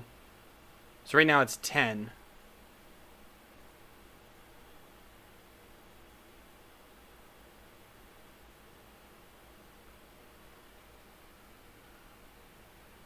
I want to get as close to the edge as I can. So I call this 15.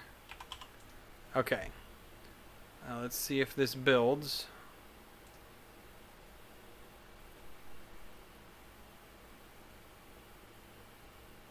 Oh, I did want to... Ah, shoot. No, that's in a slicer I want to change. Oh, I do want to change that in here, because they did have that...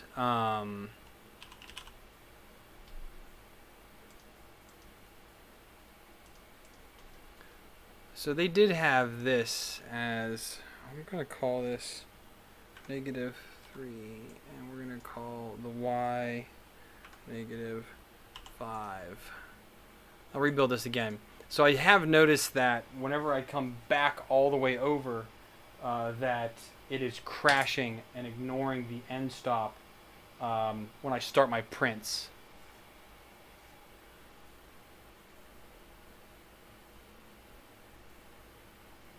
Ben, I will say, if anybody is still using a Raft in 2020, get a different printer. I mean, honestly, there is no real reason, unless you're printing like something like a dial, like a dowel rod or something long and skinny, flat. You're gonna put a Raft down with support and then print that up there. Okay, but I mean, if you're printing a Benchy on a Raft, it's just stupid.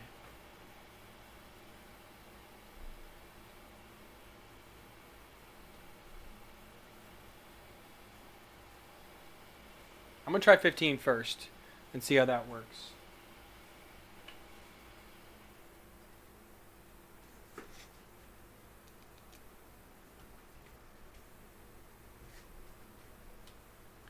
Alright, so here's the old one.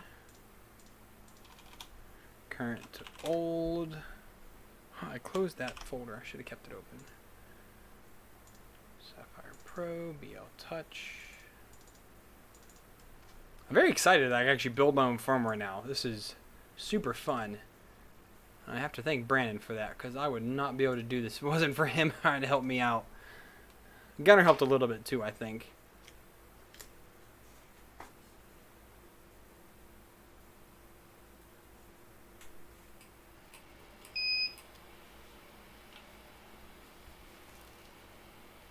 Not clean glass, Gunner, man? No, you just go straight on clean glass.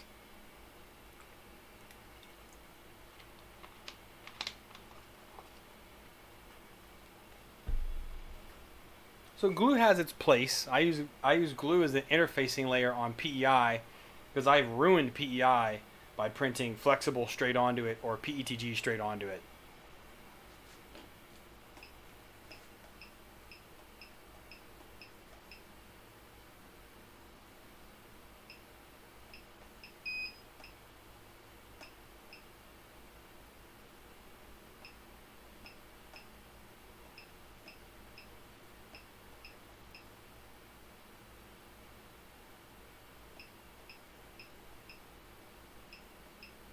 The offset is correct.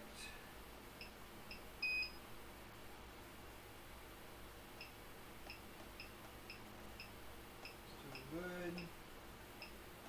Alright, let's see if this works now. Level the bed.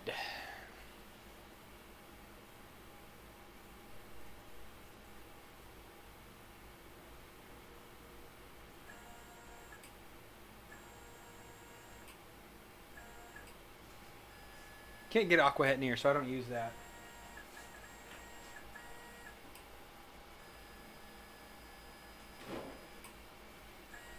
I don't know, I think it's still gonna hit. It seems to be in the same place to me though. It's almost like it's not taking that into calculation.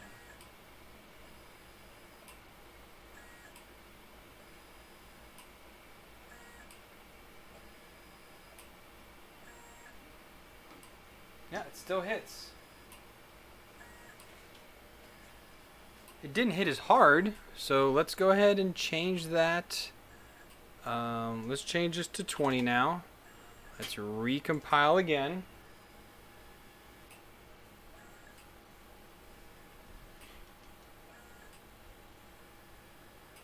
Yeah, I used BuildTech PEI on the Mark III's clone. But I did just print some polycarbonate, so I have glue on it. But polycarbonate also will ruin things. And I have their standard Build-Tech, on the back. This is the Build-Tech flex plate system.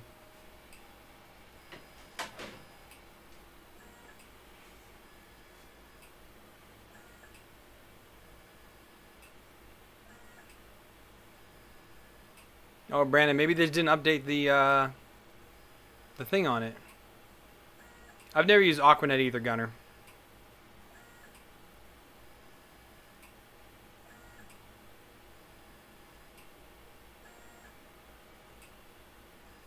I'm really a big fan of the what's it called, the Anycubic Ultra Base. Man, that stuff is amazing, super amazing.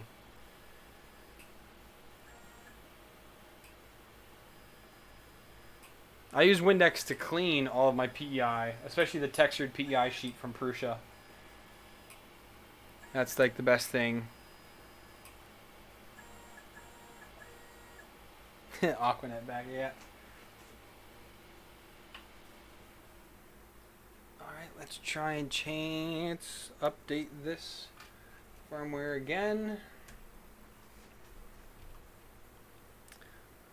So it's delete.old, rename.current to .old, and refresh. Pull the new firmware down. Okay.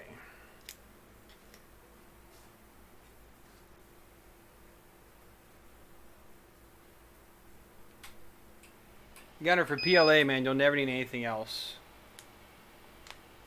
Ultra Base, it's good stuff, man. I have it on. I have one for the FT5, and I have one for each of the CR10 and CR10S. Big fan. I like it a lot. You can do a little bit of glue stick on it for flexible, because flexible will just tear off. It's like kind of silk screened on. I don't think it's the right word, but that's kind of how it's on there. But it basically it expands and contracts, so it expands to become more porous when it heats up, and then it contracts when it cools down, and you hear your print just go like pop right off of it. It's amazing.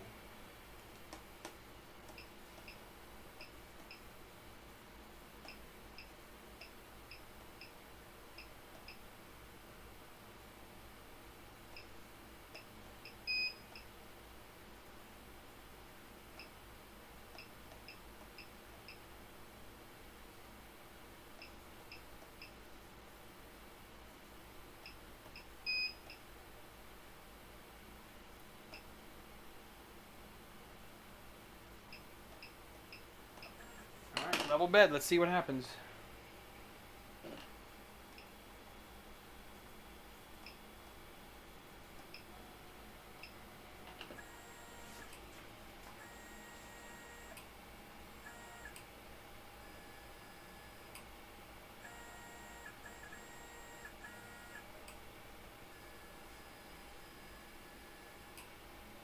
We might be in business. It might still be a little too close.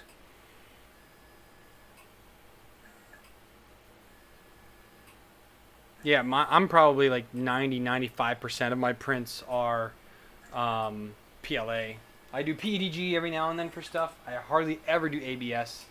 And flexible is also in there every now and then.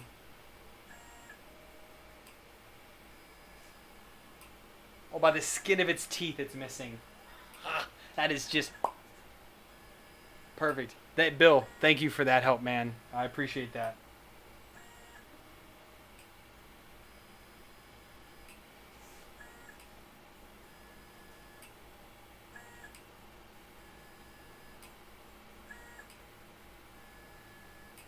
I think on my CR10S is up here on the. It used to be over here on this shelf.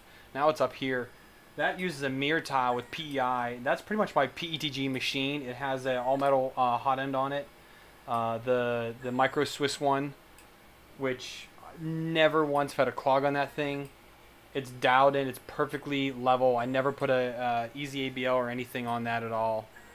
I really like the CR10S. I like that one a lot. The CR10 was a good workhorse, but I no longer have that one now. So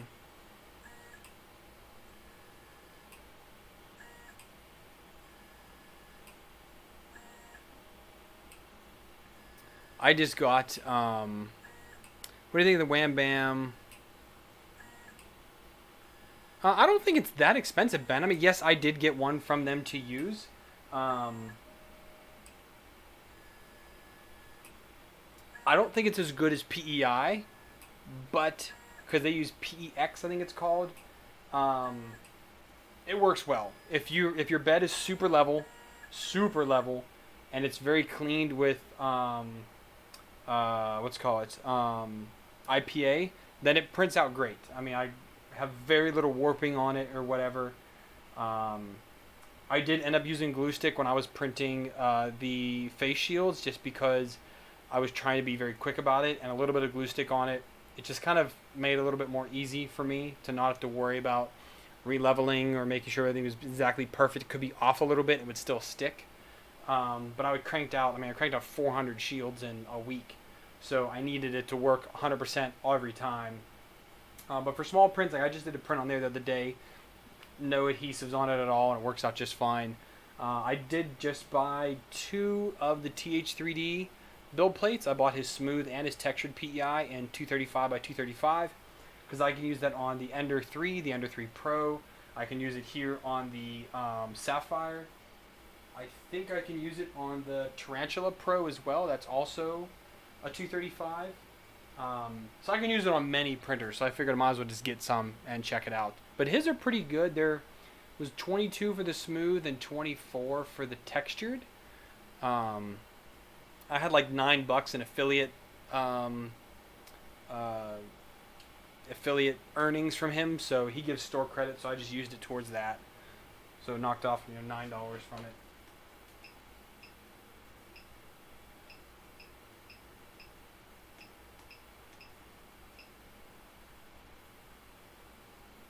Alright, we're going to try this Benchy and see if we crash over here at the end, because I might need to change it. But since I changed my offsets, I should be okay. TiVo is starting back up. What do you mean starting back up? I didn't know they went down. Bill, it is the EasyFlex 2 is what I ordered. I have one of their...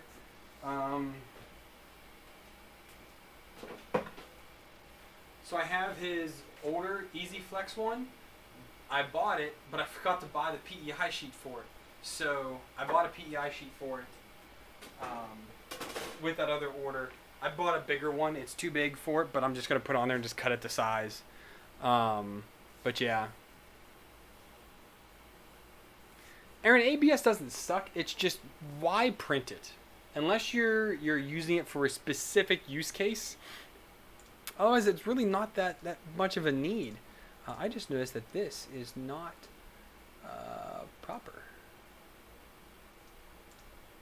There we go. That's better. That's the same on all of them? This one doesn't even have one, does it? It doesn't even have one. Copy. Paste. And we go into here. Oh, in here.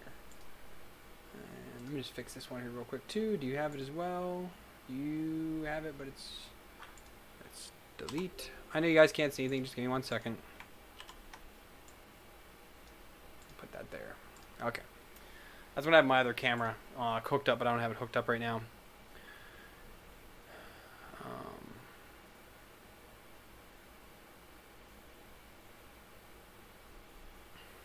So yeah, so I mean, I would probably go with the TH3D system. It's a lot cheaper,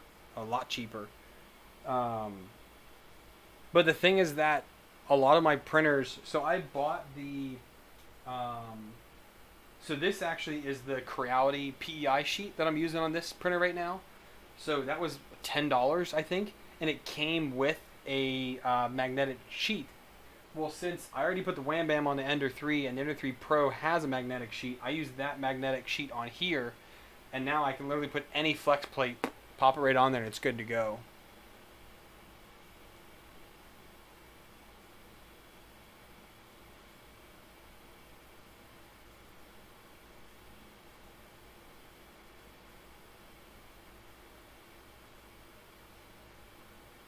Long time to prints. I haven't printed anything long in a while. Most of the stuff I design and print usually takes less than a day. I haven't printed anything massive in a while, just because I guess I haven't had need to. I mean, some of my older, longer prints was like Thor's hammer or the T-Rex skull, which I've had that for years now. Love that thing. I guess that big knacker was that big knacker took a while. But also now that I have a 0.6 millimeter nozzle, so someone else said they had the Sidewinder.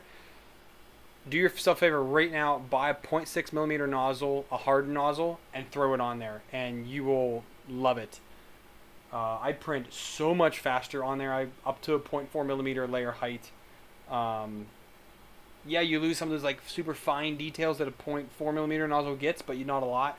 You can do 0.36.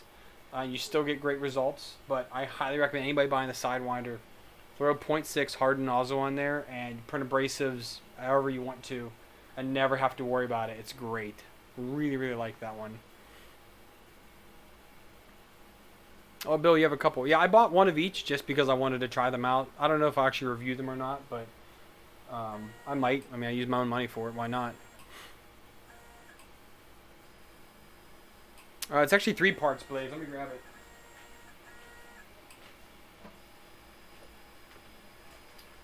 it. So this is Solutech silver. So really, really nice silver. It's kind of got a little bit of glitter in it. Not much. I was really bad at gluing 3 years ago when I made this. So you can see this side isn't even matched up right there. But it's mostly hollow in there. So you can print them with these faces at the top. So each half prints. And then this whole prints as one. It does need support. And this was in... This is 1, 2, 3 pieces here. 1, 2, 3 here glued.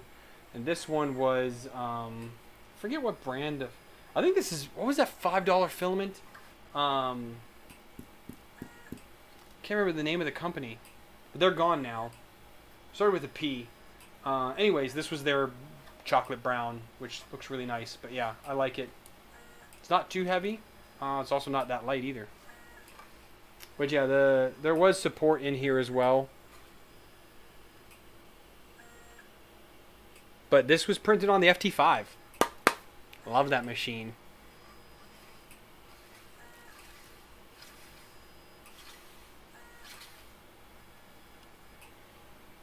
Yeah, hardened nozzles are the best. I love it. Longest. Oh, Nato, you did that. What was that? Was it the shoulder piece you did, or the skull that took so long, or was it your cane? Because that cane was a long time too. Or not cane, but the staff that you made.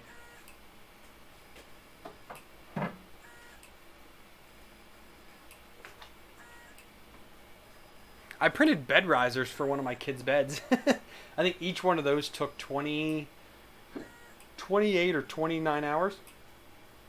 Something like that, I think. Alright, let's see if this crashes real quick.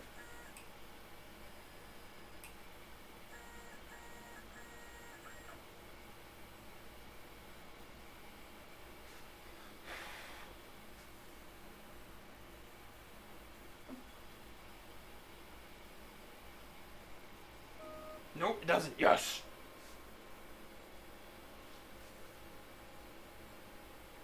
I still not loaded in all the way yet.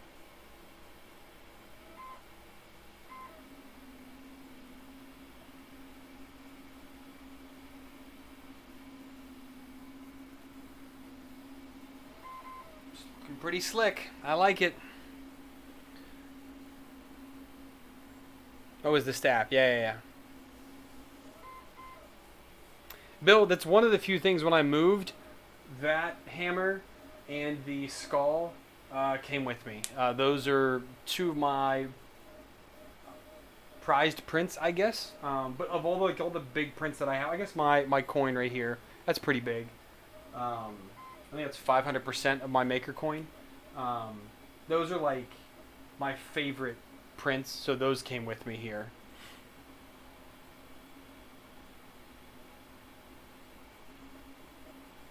I mean, I can throw another webcam on real quick. Hang on.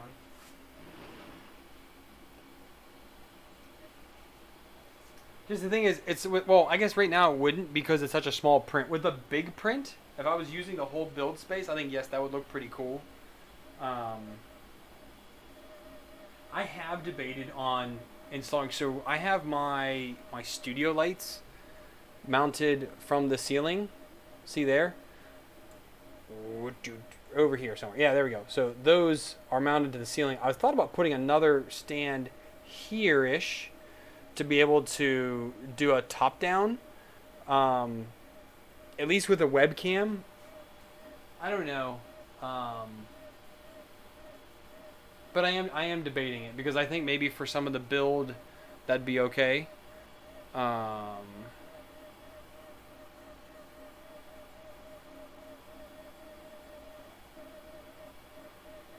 Yeah, doing a big print would look pretty fantastic on here.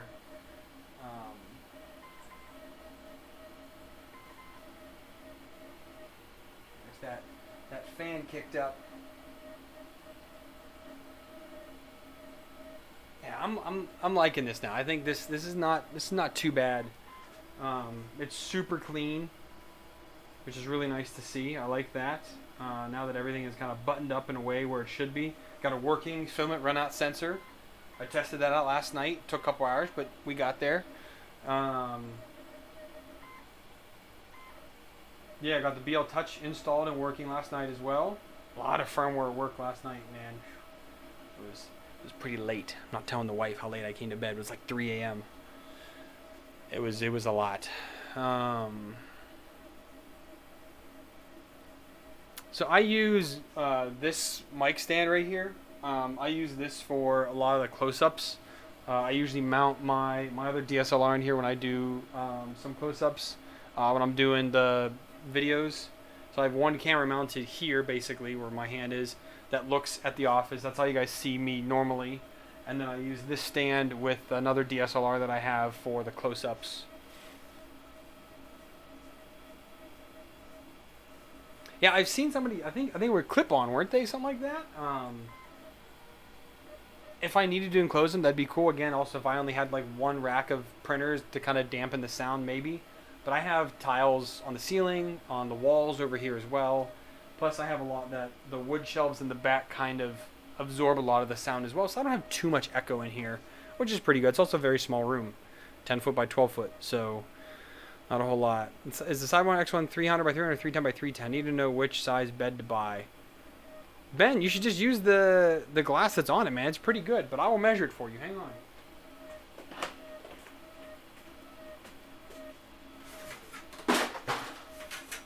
Wing. Oh, let's see. Which way are we going? Ben, it is 310 by like 305. Well, 310.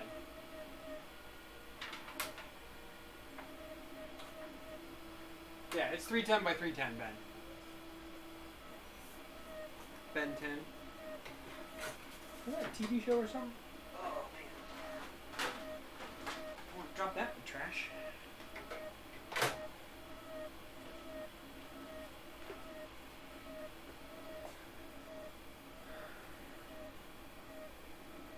Yeah, it was Ben asking. Yeah, 310 by 310. There you go.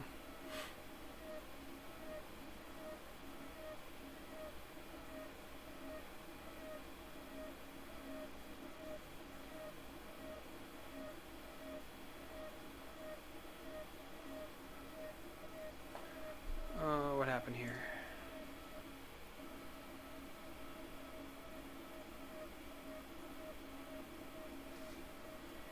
Oh, GF is asking that.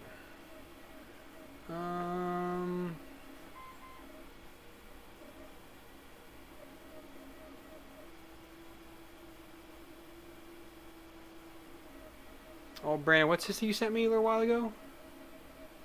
Oh, where it talks about the edge. Oh, very cool.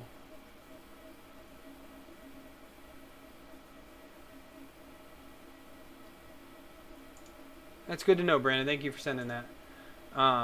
If you guys are wondering where I'm kind of talking through some other chats going on, down in the description is my Discord link. So if you guys want to join up there, Getting close to 100 people on the Discord, so that's pretty cool. But yeah, you come there, ask questions, hang out. Anything you guys want to chat about, there's all kinds of stuff going on there. Lots of 3D printing stuff. So if you want to check that out, go down there and click on the invite link. You can head in there. I do too, Ben, but I mean, again, it depends what you print. So riddle me that. So if you're printing PLA, you need nothing else. It works out absolutely fantastically. If you have issues with the warp bed, you can always request a new one, number one. Number two, TH3 just released his firmware for it. So he does have easy ABL support for it. And, but yeah, if you're printing PLA or PETG, it's fine.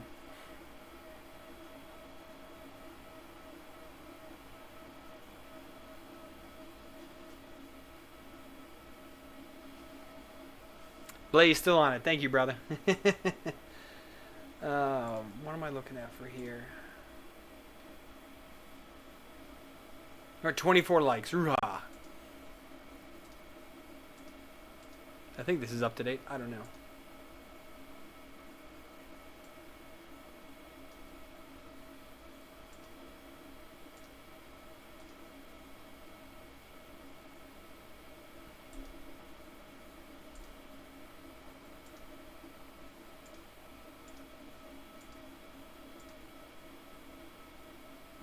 Yeah. Brandon, you were saying, I think I forgot to change the time on the live stream. I don't really like the way that YouTube is doing the live streams right now. I find it a little bit difficult to get the scheduling correct using Streamlabs OBS and that together. I don't know why. It's just it's making it's being a pain. So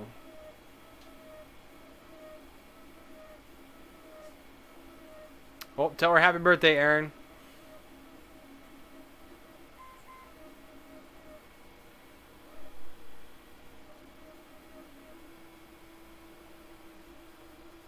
Oh, did I? I didn't know that.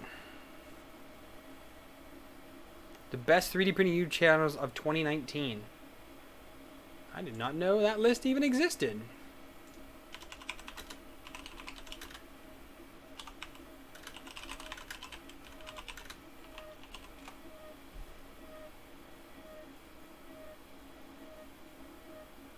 Live streams are way too live.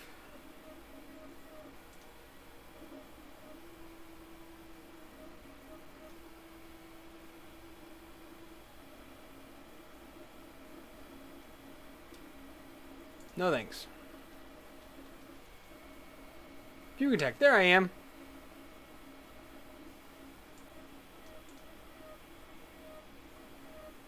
Look at that.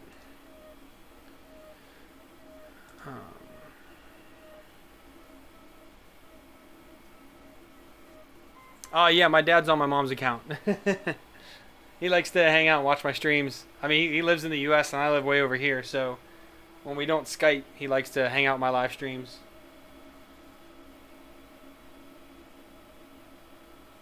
So you can thank him. Oh, now it's my mom. It was my dad earlier. But you can thank him for telling me how to use WD-40 the proper way.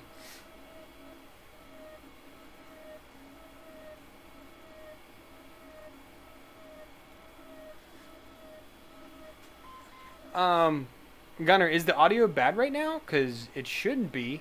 I'm also curious on what you guys are streaming this video at, because I did change slobs, so it should be putting out 1080p. I'd like to know though.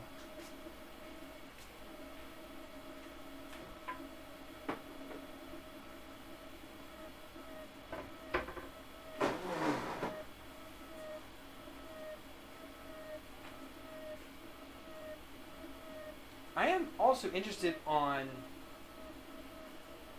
so the motors aren't hot, but these 2208s are louder than I expected. And I don't know why. I don't know where the extra sound is coming from. unless it's coming from the frame. But it's the sound resonates a lot more than I thought it would, because my Hypercube is dead silent with the same drivers. Different board though, and a different frame, but still a Hypercube.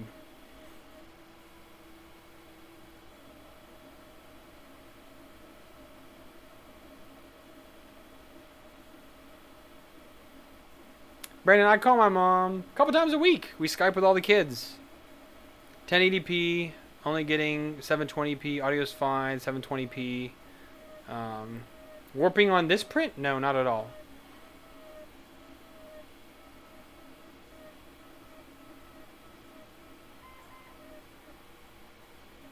I guess I'm happy with 720. I guess it should be 1080 though, because I set, unless my settings changed, which very well could be. Stream. What am I doing? Video. Yep, it changed. It's scaled down again. I'll have to try and fix that again. It's 720p's max is going to be. So when after this, I'll change it again.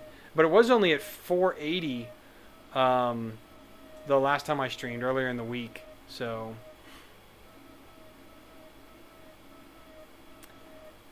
Ben, I had to open the bottom because what was wrong with mine? I had to fix something.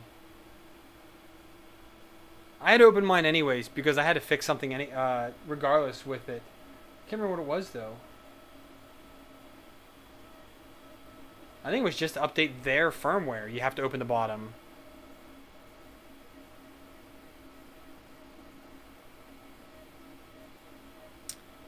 Well, it's because it's this stupid webcam, Blaze. I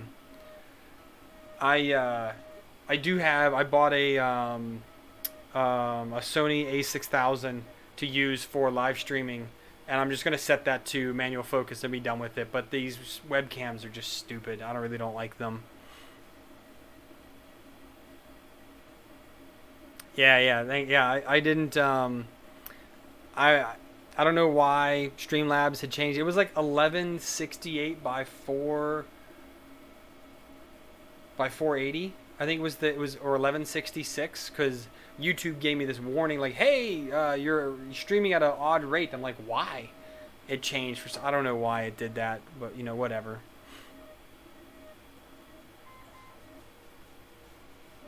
Well, thanks for tuning in, Blaze. Do I think of the Titan Aero? I have a Titan Aero, Jesse, on the Folgertech 2020 i3. That is my I use pretty much that printer only for TPU printing. It's fantastic. I think that one is a Triangle Labs clone, and it works really well, so it makes me think that the actual one would be good. The Hermera, I've heard great things about, so instead of getting the Aero, I would just get the Hermera. It'd be nice to see that one.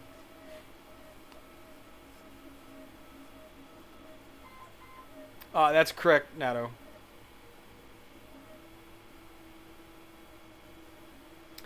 The risk of doing a firmware flash. I want a flash firmware that has EEPROM linear advanced, but I'm just scared to brick my printer. You're not going to brick it, Ben. Bricking a 3D printer board is like really hard. To be honest, it's really hard. You really have to do something wrong, but there are so many guides out there on how to do it. It's not a problem at all. It really isn't. I think that's the reason why I updated my artillery is I just wanted a different layout on the screen, so that's what I did that one for. Yeah, when you say, I mean, people worry about modding stuff because what was easy to brick? Oh, tablets. So I use this old Samsung Galaxy Tab for a lot of things. I also use it for Streamlabs for having like basically a Stream Deck. Those were easy to brick with firmware. 3D printer is not a problem.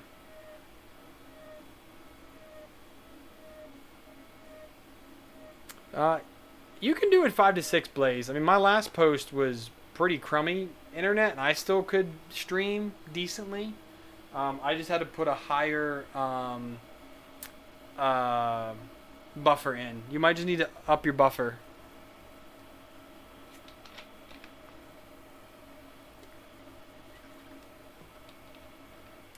Well, Jesse, then get an arrow. They're not bad. They really aren't. Put a good strong 40-40 fan on the front of it, and go to town. I've never had it. I've never had a clog in it. I've never had it push filament out a weird way when doing flexible, like super like licorice or like string wet noodle type of flexible and stiff flexible. It all works great in that. Yeah, if I can do it, you can do it, right, Brandon?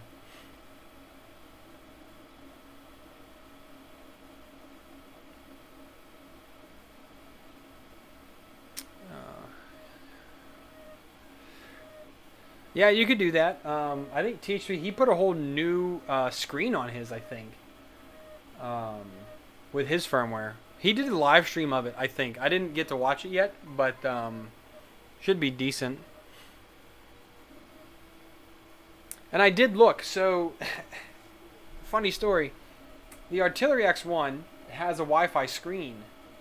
Well, it tells you in the menu that you can enable Wi-Fi. I went and looked at the board. There's nowhere to hook Wi-Fi up to it. They named something in their sketch Wi-Fi, and that's why it says it has Wi-Fi, but it actually doesn't. Which really ticked me off because I really wanted to add Wi-Fi to that. But I am going to add Wi-Fi to this.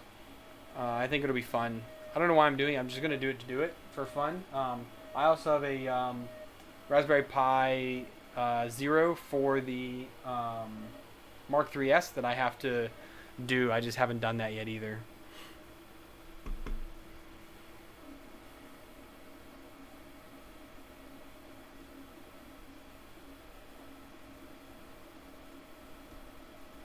Yeah, so Blaze, that's kind of my big thing with the FT5. I've been in the FT5 group for years. And I was like, oh, I just ordered my FT5. What mod should I buy? I'm like, did you even build the printer yet? Do you even know what it can do? It's my first printer. What mod should I buy? No. I think I did didn't I do a rant video about that? I think I did. I think I did a rant video like 3 years ago on that, which was pretty funny. But, yeah, people do it all the time. I can have Wi-Fi with a Pi. It's just I wanted to be able to keep it inside the printer. So adding a module to it. Again, I don't even know what you can do with it. I wanted to play. I wanted to see what you could do.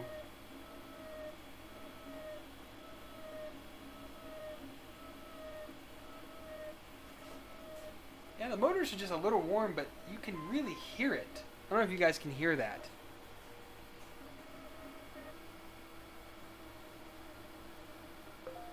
And that's what 2208's in there.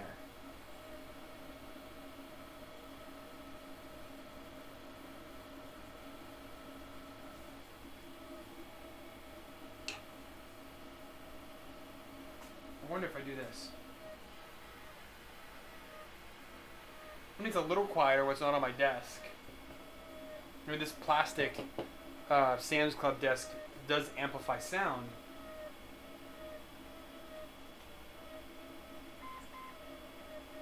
But it's a little louder than I kind of wished it was. Well, Gunner, aren't you just special? Wasn't your first a G-Tech just like mine? That thing was so friggin' hard to build. Oh my god. They ended up giving me back like $80.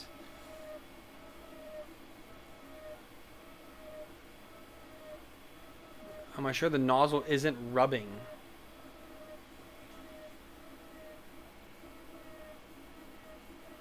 No.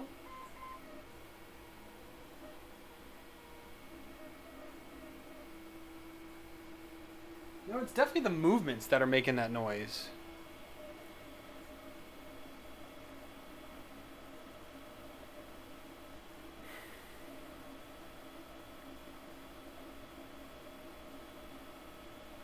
Yeah, I mean, like I said, I'm not against upgrading printers. It's just you should build it, see what it actually does, and then go from there. If you need to modify a printer when you buy it, don't buy the printer. That's my problem with the X1. That's my problem with this. No one should buy this and expect a 3D printer 2 hours later. That is just completely illogical. There's no reason to expect that at all with this machine. With the Ender 3, you should expect to use the machine as soon as you build it, because they're decent machines.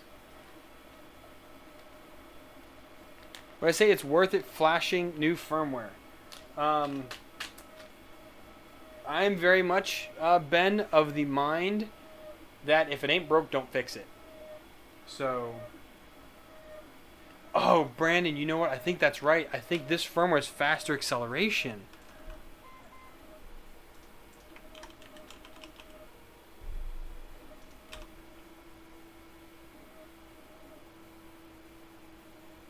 So I'm gonna drop this down to 2,000 on X and Y, because it is when it starts that little bit. Yeah, Ben. So again, I'm of the mind, if it ain't broke, don't fix it. I have not upgraded the firmware on the FT5 in years. Why? It prints great. It doesn't need anything else. So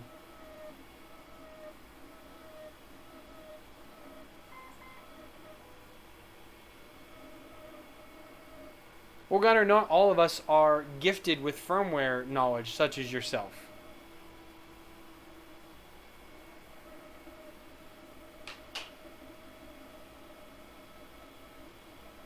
Change default, not max. Okay, so undo that. The max feed rate? Default max acceleration. Default, oh, there it is. Default acceleration. X, Y, and Z. I'm sorry, there it is. Okay.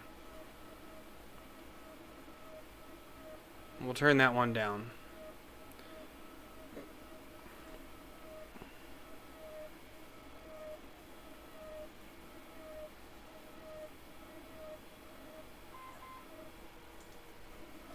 Well, and Blaze, so that's the thing. Like, I mean, if the manufacturer comes out saying, hey, there's a problem, do this, okay.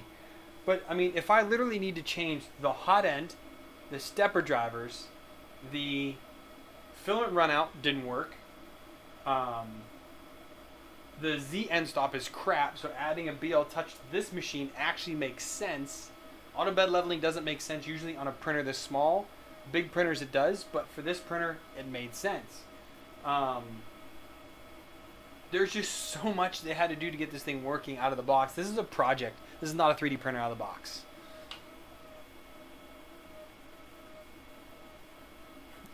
Yeah, I remember, Brandon.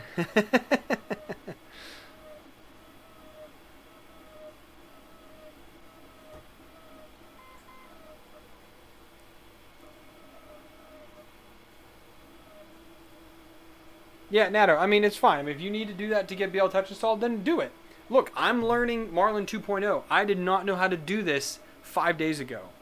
But thanks to patrons and the guys in my Discord, I now know how to edit Marlin, which is cool.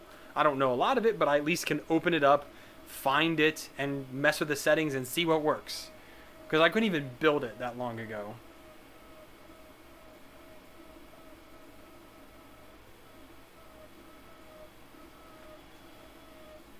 My first printer was the G-Tech i3 aluminum, and that thing was a bear. Oh, well, I'm glad you got it after that, Nato. I like that printer a lot. I loved it, actually. It was a fantastic little printer. I now don't have it anymore, though. I need to start clearing out some printers.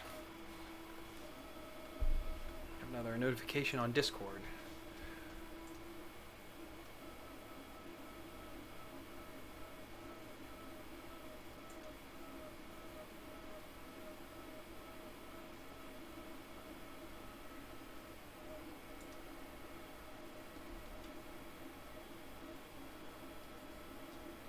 Holy crap, I need to leave this other Discord server.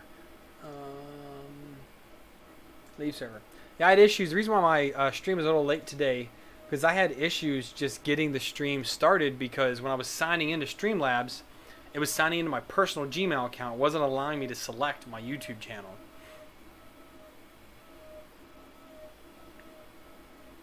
Ender 2, loved that machine. Man, that thing printed so freaking well. Tim actually still runs 2 or 3 of them in his print farm. That machine was honestly very well made. It was a really good machine. Natto, do it. I have all the parts in my video, dude. It's a fantastic build. It's really fun to do.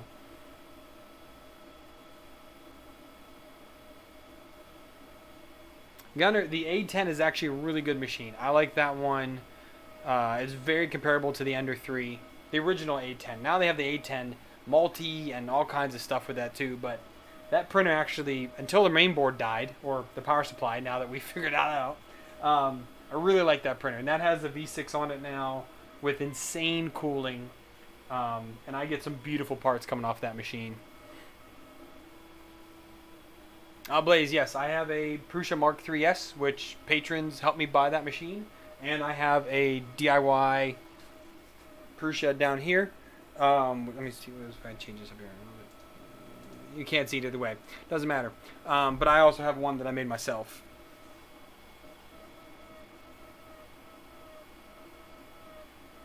Yes, aside from the main board, Brandon, it is a fantastic printer. It's got good bones. And they're, honestly, G-Tech's boards, we were talking about this, G-Tech's boards are really, really good until they fail. You get fantastic prints off those machines.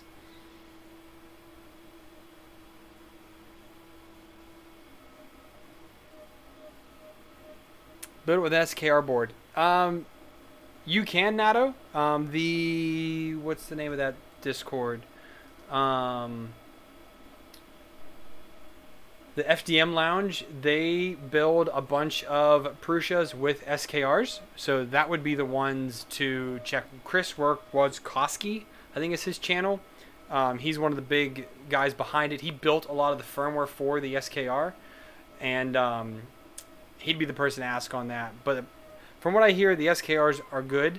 So I got the 2209s coming to play with sensorless homing on one of my machines. What I use it on, I don't know, but I do want to try it out. The Ender 6. So isn't the Ender 5 like a almost Core XY?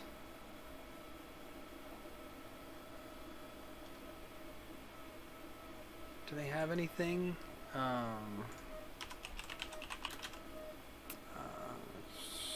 What was that called? Yeah, the Ender 5. I thought this was supposed to be a yeah, I guess it's not. Yeah, it's not a true core. It's more HBot, right? I guess for this one.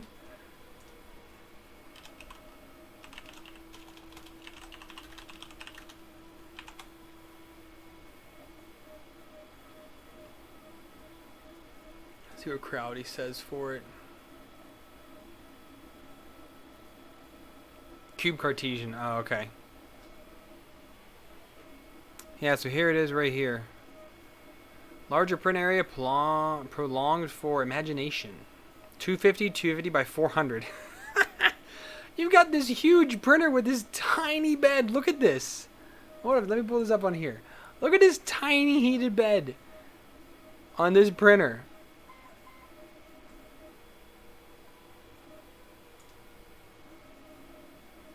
So it looks like there is a door kit for it.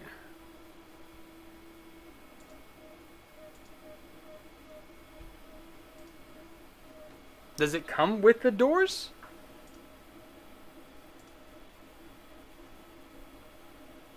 Cubic structure, 24 volt, silent motherboard, glass print bed, pre-order allowed. Superior hardware parts. Yeah, it looks like it does come with it. Yeah, that is such a tiny, tiny build plate for this gigantic weight and space. You could easily put a 300 bed in there.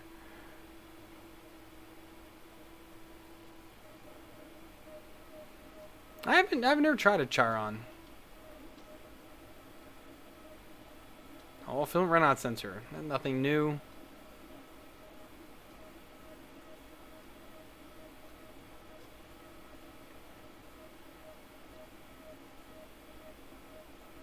Yeah, the machine size is almost 500. So half of that X and Y space is actual build volume. That's crazy. Crazy.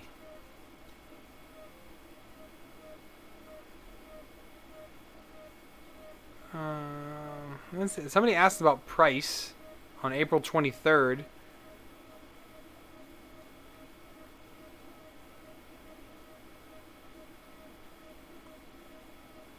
Yeah.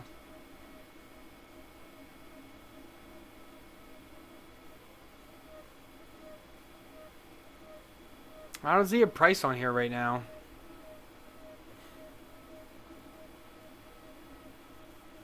Doors are optional. Oh, okay.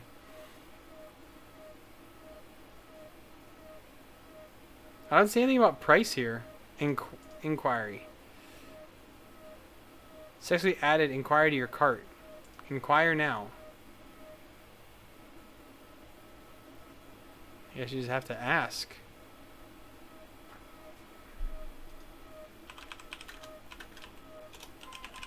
Under 6 price. So all 3DP says it's gonna be $500.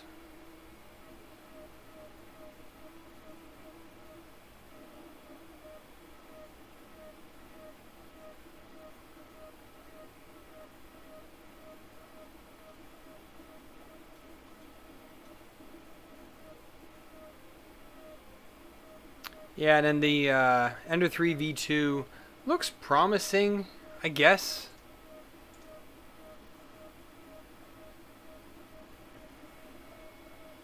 Maddie, I don't know, probably another 30 minutes, I guess.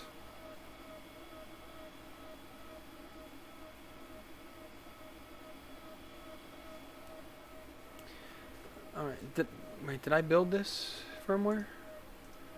Refresh. I built it at 10. Nope, I need to build this with the new accelerations. Yep, I didn't do that yet. So, build this.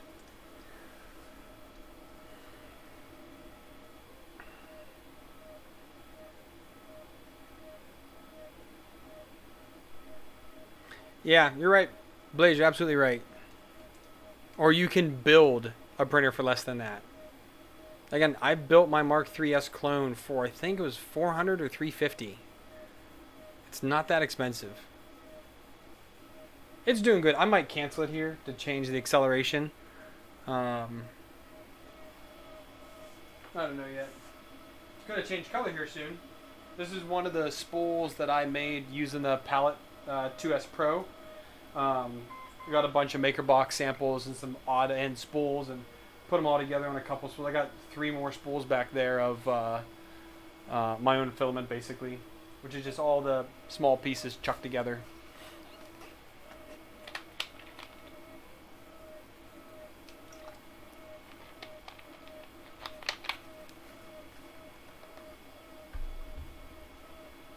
I'm getting hungry now, though. Man, streaming for 2.5 hours. I'm hungry. I'm hungry. Do need to put the base back on this, though, or at least the feet. Put the base on just because I want to stay tidy.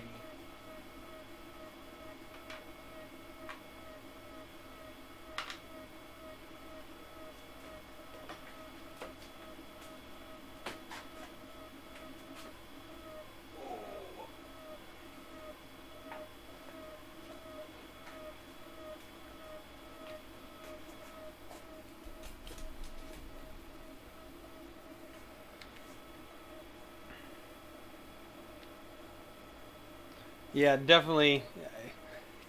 But Keely's right on that. Upgrade that build plate ASAP.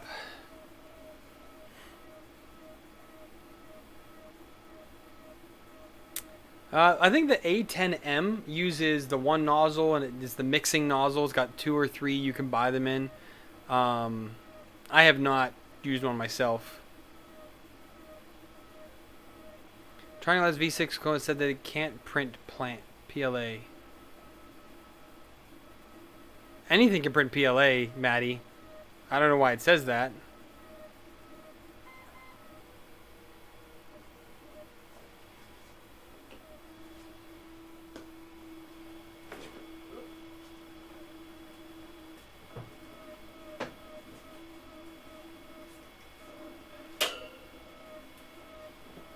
was printing I was printing part of the carbonate on my Mark 3S clone, and I forgot that it's printed in PLA, and the bed has to get so hot, and I have this GoPro mount, and I came back, and the GoPro was like this, hanging off the edge of the bed. I was like, whoops, I need to print that in PETG.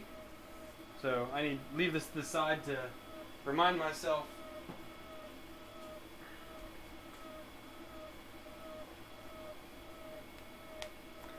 If it's all metal, Maddie, then that's probably why it says that. All metal hot ends don't do well with PLA unless you oil them, unless you're buying a legit E3D. I have an E3D all metal, and my FT5 is the only. No, that's not the only one. Both the Prussias also have all metal nozzles, or throats, and they are just fine. It's probably because it's all metal. Just get a PTFE lined one. Unless you need to have an all metal throat, there's no reason to buy one. So unless you're going to do super hot stuff, so if you're going to do PETG, ABS, or PLA, you're fine with a lined one.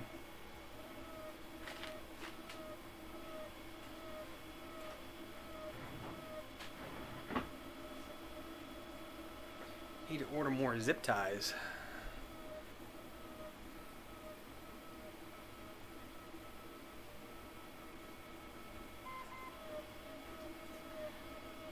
I guess we're gonna have to wait for the official specs to come out and some close-ups of it to see what those rails are. But Kelly or Keeley, sorry, I don't know which one you go by, but you're absolutely right.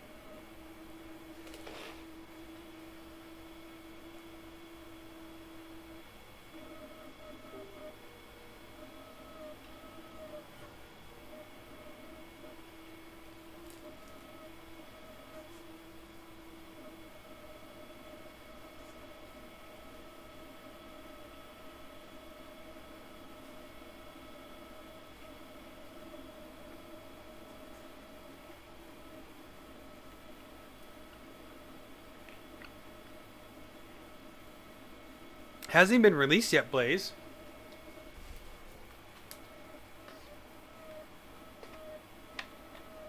And all of their photos on that are renders, it looks like. They might be real photos, but they didn't look fantastic.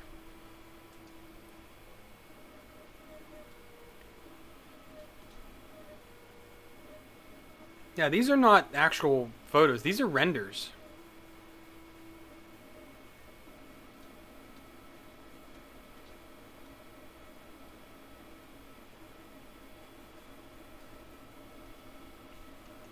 Blaze, it's not on the... All he does is superimpose an Ender 3 V2 on the screen and talk about its features. It's nothing you can't get out of the like release information for it.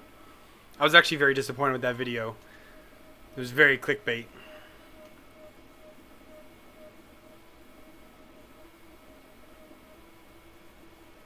He didn't actually have his hands on one, so I just hate when people do a video like that. Unless you have your hands on the thing, why are you talking about it?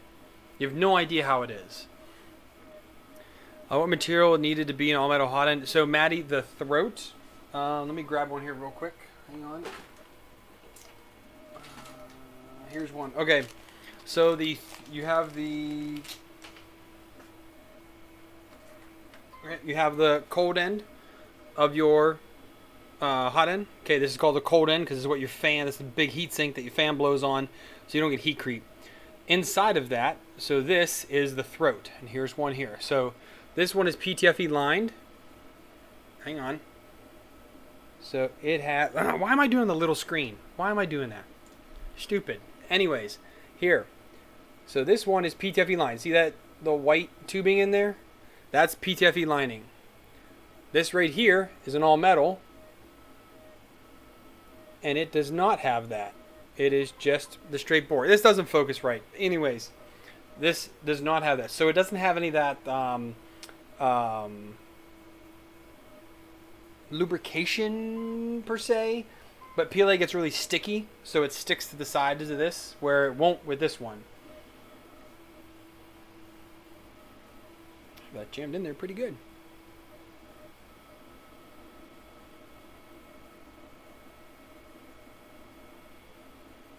Yeah, I mean, Chep does really good basic 3D printing videos, especially on the Ender 3. Like, he gets so many people bought the Ender 3. He kind of caught that niche market of a lot of people are buying this printer.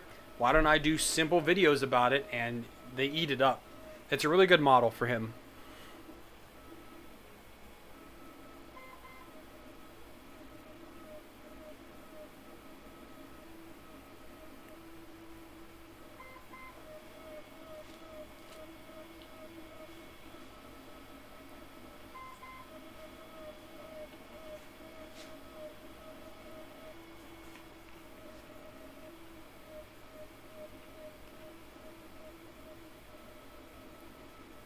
Oh, what materials need an all metal? Um, so PTFE breaks down around 250 centigrade. So if you need to print any material higher than that, so polycarbonate needs to be printed at 270 ish. Peak obviously, but no one's buying that. But there are a few filaments out there that need to be printed higher than 250 degrees centigrade, and that will actually melt that liner, and it will break down and clog up on you. So if you need to print something that hot, then yes, you need an all metal hot end. But for like 95 of the people out there printing, you don't need that.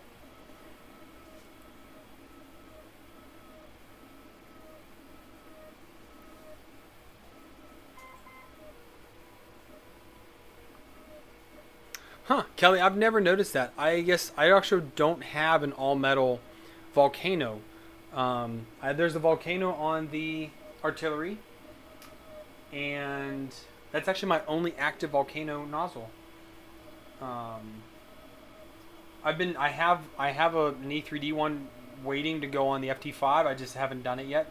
I might do that soon to have an enclosed uh, volcano nozzle because that's most of my only enclosed printer. I have kind of been debating on enclosing this now, but I don't know if I will or not. Kind of see what happens. Learning printing basics from your grandpa. That's a way to put it, Gunner.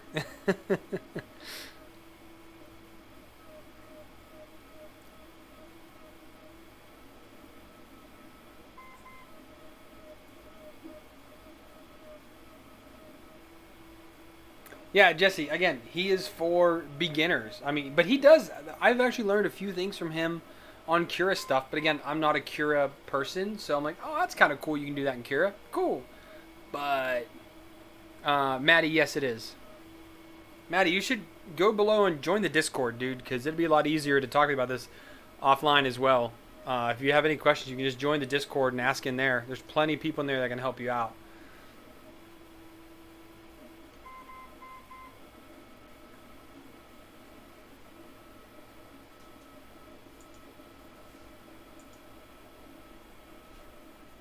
Um,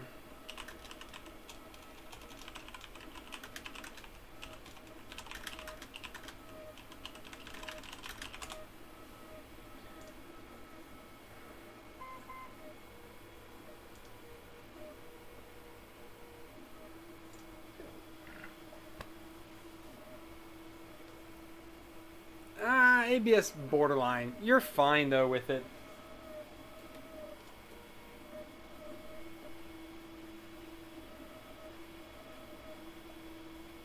PTG is like 240. ABS is anywhere, depending on the ABS, 225 to 250.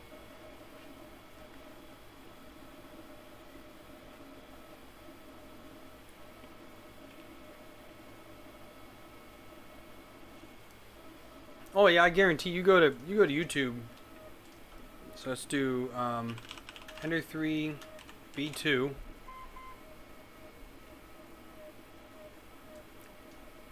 Pull this over here. So Ender 3 V2. So there's an unboxing on here. So Crowdy has their one. This Digital's 3Z, he has an actual one. And that's it. There are 4 videos on it.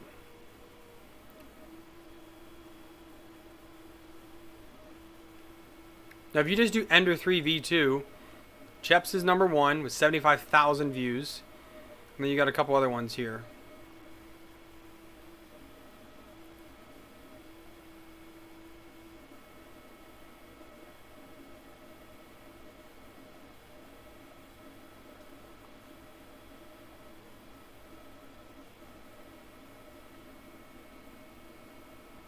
Yep, that's it.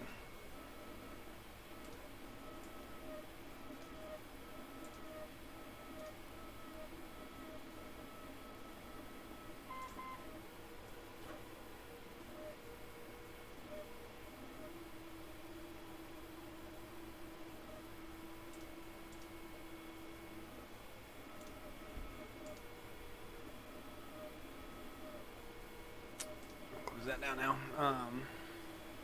All right, cool. Cool, Maddie.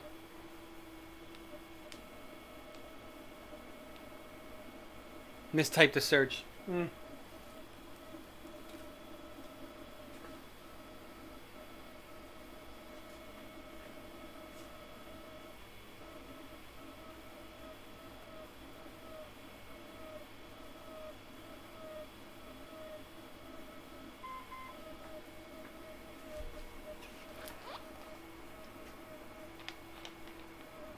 Yeah, you can do it in the Discord, Maddie.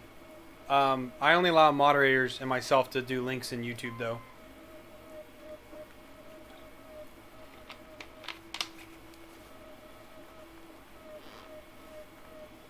It probably is. More of an ad, most likely. So I think tomorrow I might go ahead and do a video on this printer, or record it at least. I have one or two others ready to go for next week, I think. Let me go to studio, videos. Oh, close that out.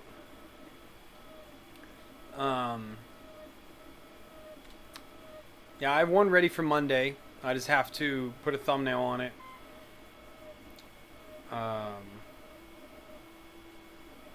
And then I'm in the middle of recording two others, I guess, kind of working on here. So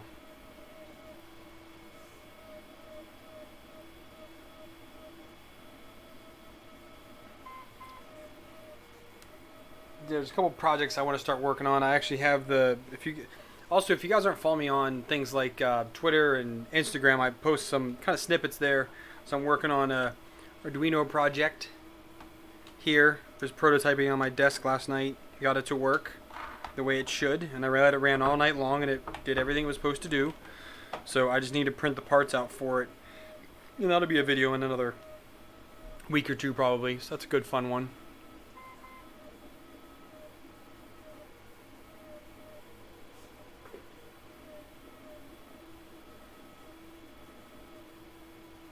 Yeah, well, Blaze, they did that with God, who was it? Crowdy that did that? Did they change something on one of their printers a long time ago, and didn't give any credit for that?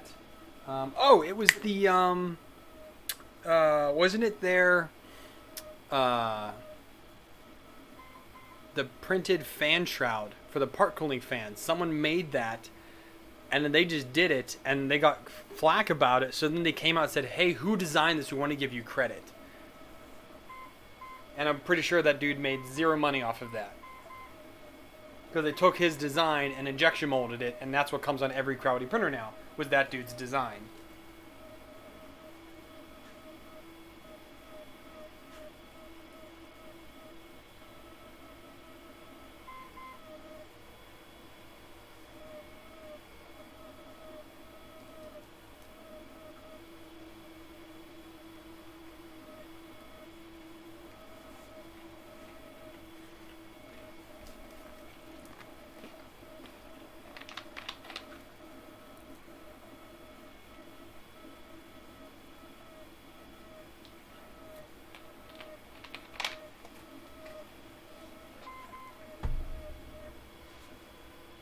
I definitely think Sapphire, or not Sapphire, Two Trees, this printer could be great if they make a few changes.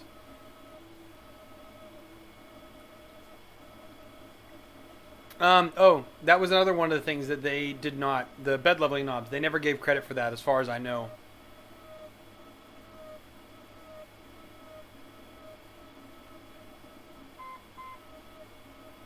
Because I did.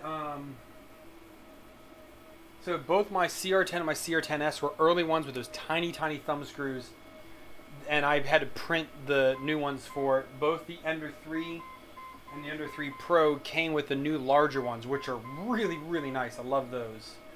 Um, I'm thinking about buying a set of them just to throw on the Tornado. Although I haven't re-leveled the Tornado bed in forever, but I have 3D printed ones on their little ones, and that was pretty rough.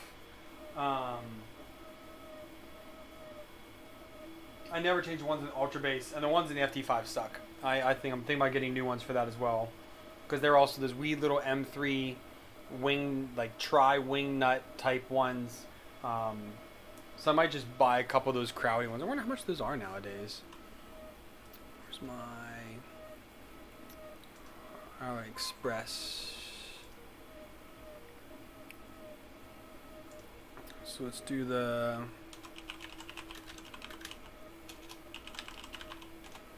Crowdy bed leveling. See what that comes up with.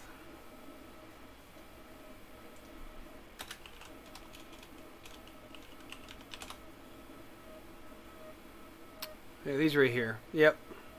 Oh, they're cheap. They're super cheap. 4 pieces, $1.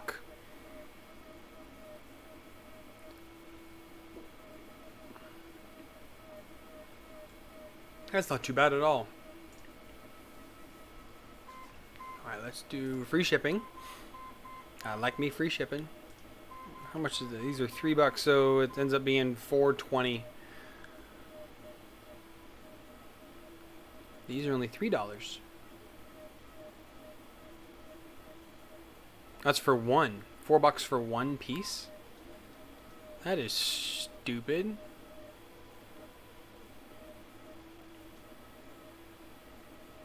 One piece. Is that really? Oh, these are aluminum. That's why. $4 for aluminum ones. Fancy pantsies.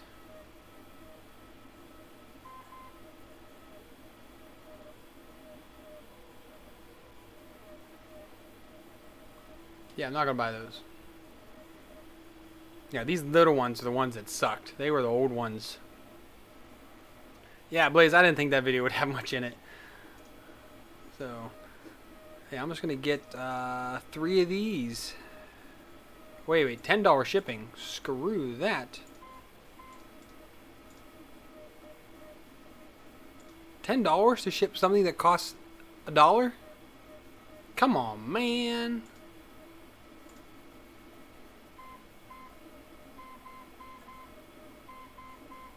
Yeah, it's easier just to throw on these ones. I know it sucks for him, but um,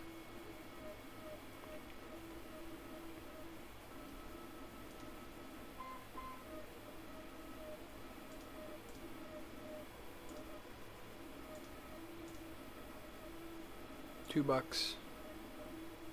I have 3D printed ones on several of them. But it would be nice just to throw a couple on some of the other printers to make them easier to level. I can't put it on the what's it called though. I need to redo the power supply on that machine on the 2020 i3. So.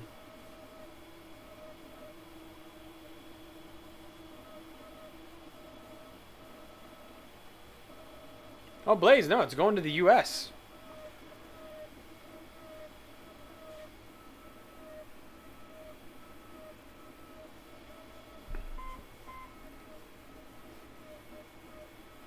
But, yeah.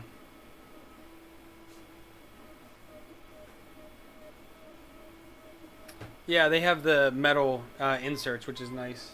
I have been debating on picking up some metal inserts, some M3 or M4 inserts, and making my own little jig. I think that would be kind of fun.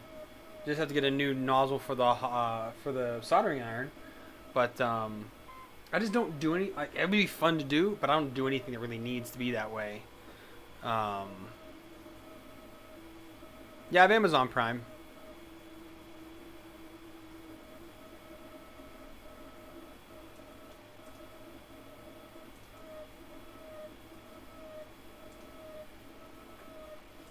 We're doing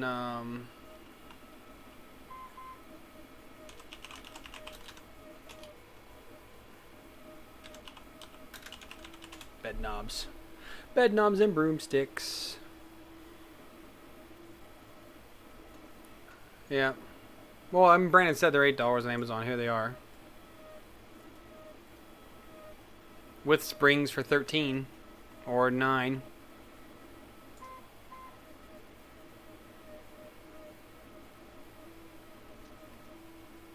It's $24 for them here, or $12 for 3 packs on here.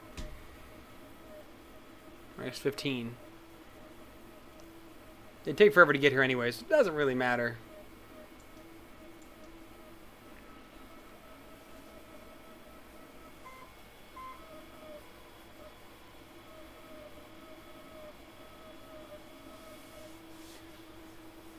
Yeah, the free shipping is key.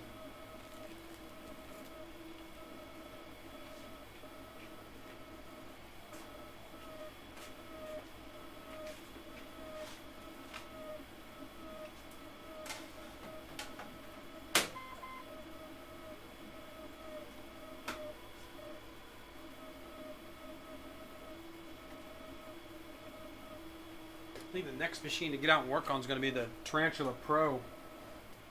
I bought a magnetic sheet for that. Whoops.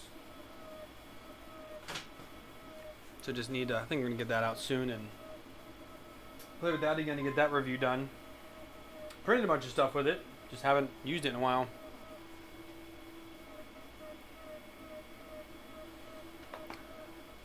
Alright, so we're coming along the 3-hour mark. So in 6 minutes. So if anybody has any other questions, I'll take them now. But otherwise, I'm going to get ready to sign off here soon.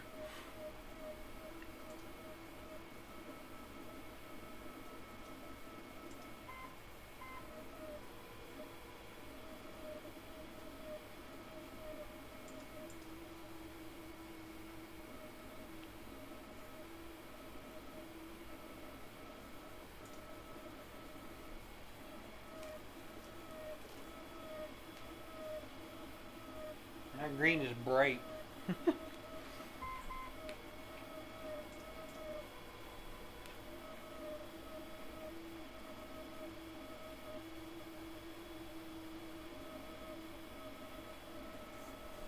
Although, can't this board do like LED Neopixels or something? Blaze, yeah, the plan is to bring back my Saturday hangouts. I just get on. I might have an agenda. I might be working on a printer. I might just hang out for an hour or so. I don't know. But every Saturday between 7 and 8 Eastern Standard Time is when I'll get online. Sometime between then. I hope to maybe schedule it for 8 Eastern Standard Time in the future, but I just don't know right now. With the kids out of school and doing homeschooling, and never really sure what my days and weekends look like. So, Benji still has about 40 minutes left, so I'm not going to stay on for that.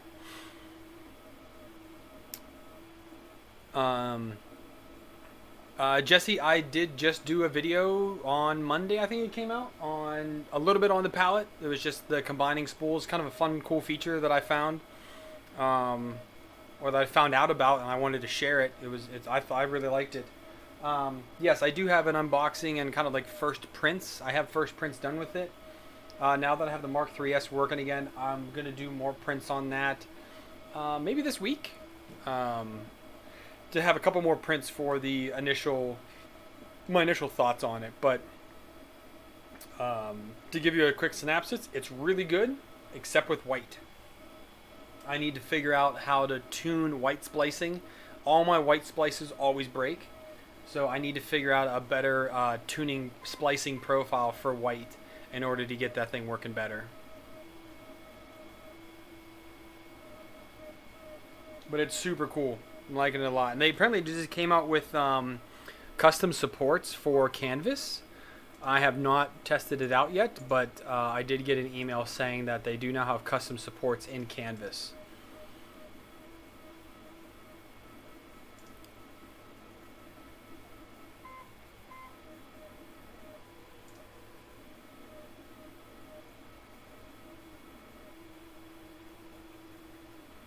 So Blaze, go ahead down in the video description and follow me on like Twitter, Instagram. I will post how this one ended up turning out. It's going to be 2-color because again I'm using this multicolor spool. But yeah, I mean it's after doing some of those firmware changes, it's looking pretty sweet. I do need to adjust my acceleration. I already have built that. I just have to upload it when I get done. But yeah, make sure you follow me on social media. That's where I post a lot of the stuff. I can post it also in Discord if you guys are in there. But yeah, I'll do that. I do all of my designing in Fusion 360 Blaze. I've been using it for about 3 years now. I make parts for the wife every other week. She always wants, I always got to fix something or we want to do something, so I make parts in that all the time.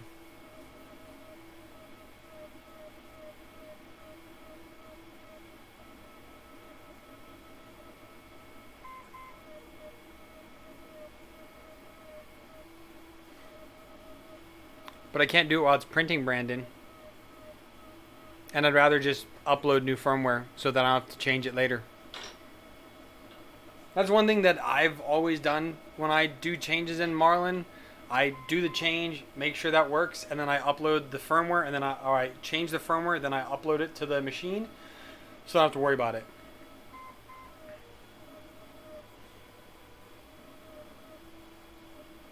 Blaze, Fusion is amazing. I don't really like the new kind of, I don't want to say childish, but it's a little more,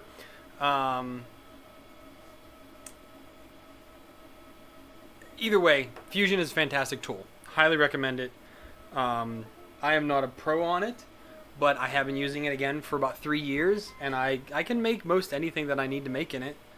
As long as it's not organic. I cannot like sculpt a head or something like that. I'm not very good at that at all. Yeah. So, alright, well, I'm going to call it, guys. Again, if you guys want to just chat with me or anybody else from the patrons or anybody else on the Discord, links are for that down below. If you want to see how this turns out or any behind-the-scene type of things, make sure you check me out on Instagram, Twitter, my Facebook page. I post all of those when I upload something. So as long as you're on one of them, you're going to get most everything. I'm the most active on Twitter. Most active being I'm on there a couple times. I don't get on that often, but I am on Twitter, and I post more on there than I do on the Facebook page. Aside from that, remember, if you want to support the stream, you can do that down below. If you want to become a patron and help pay for the projects I do, you can do that as well. And yeah, I think that's it. So you guys have a good weekend. I will be back on next Saturday or maybe throughout the week on another nightly stream. I don't know. These times are weird. But stay safe, stay home, wash your hands. I'll catch you guys next time.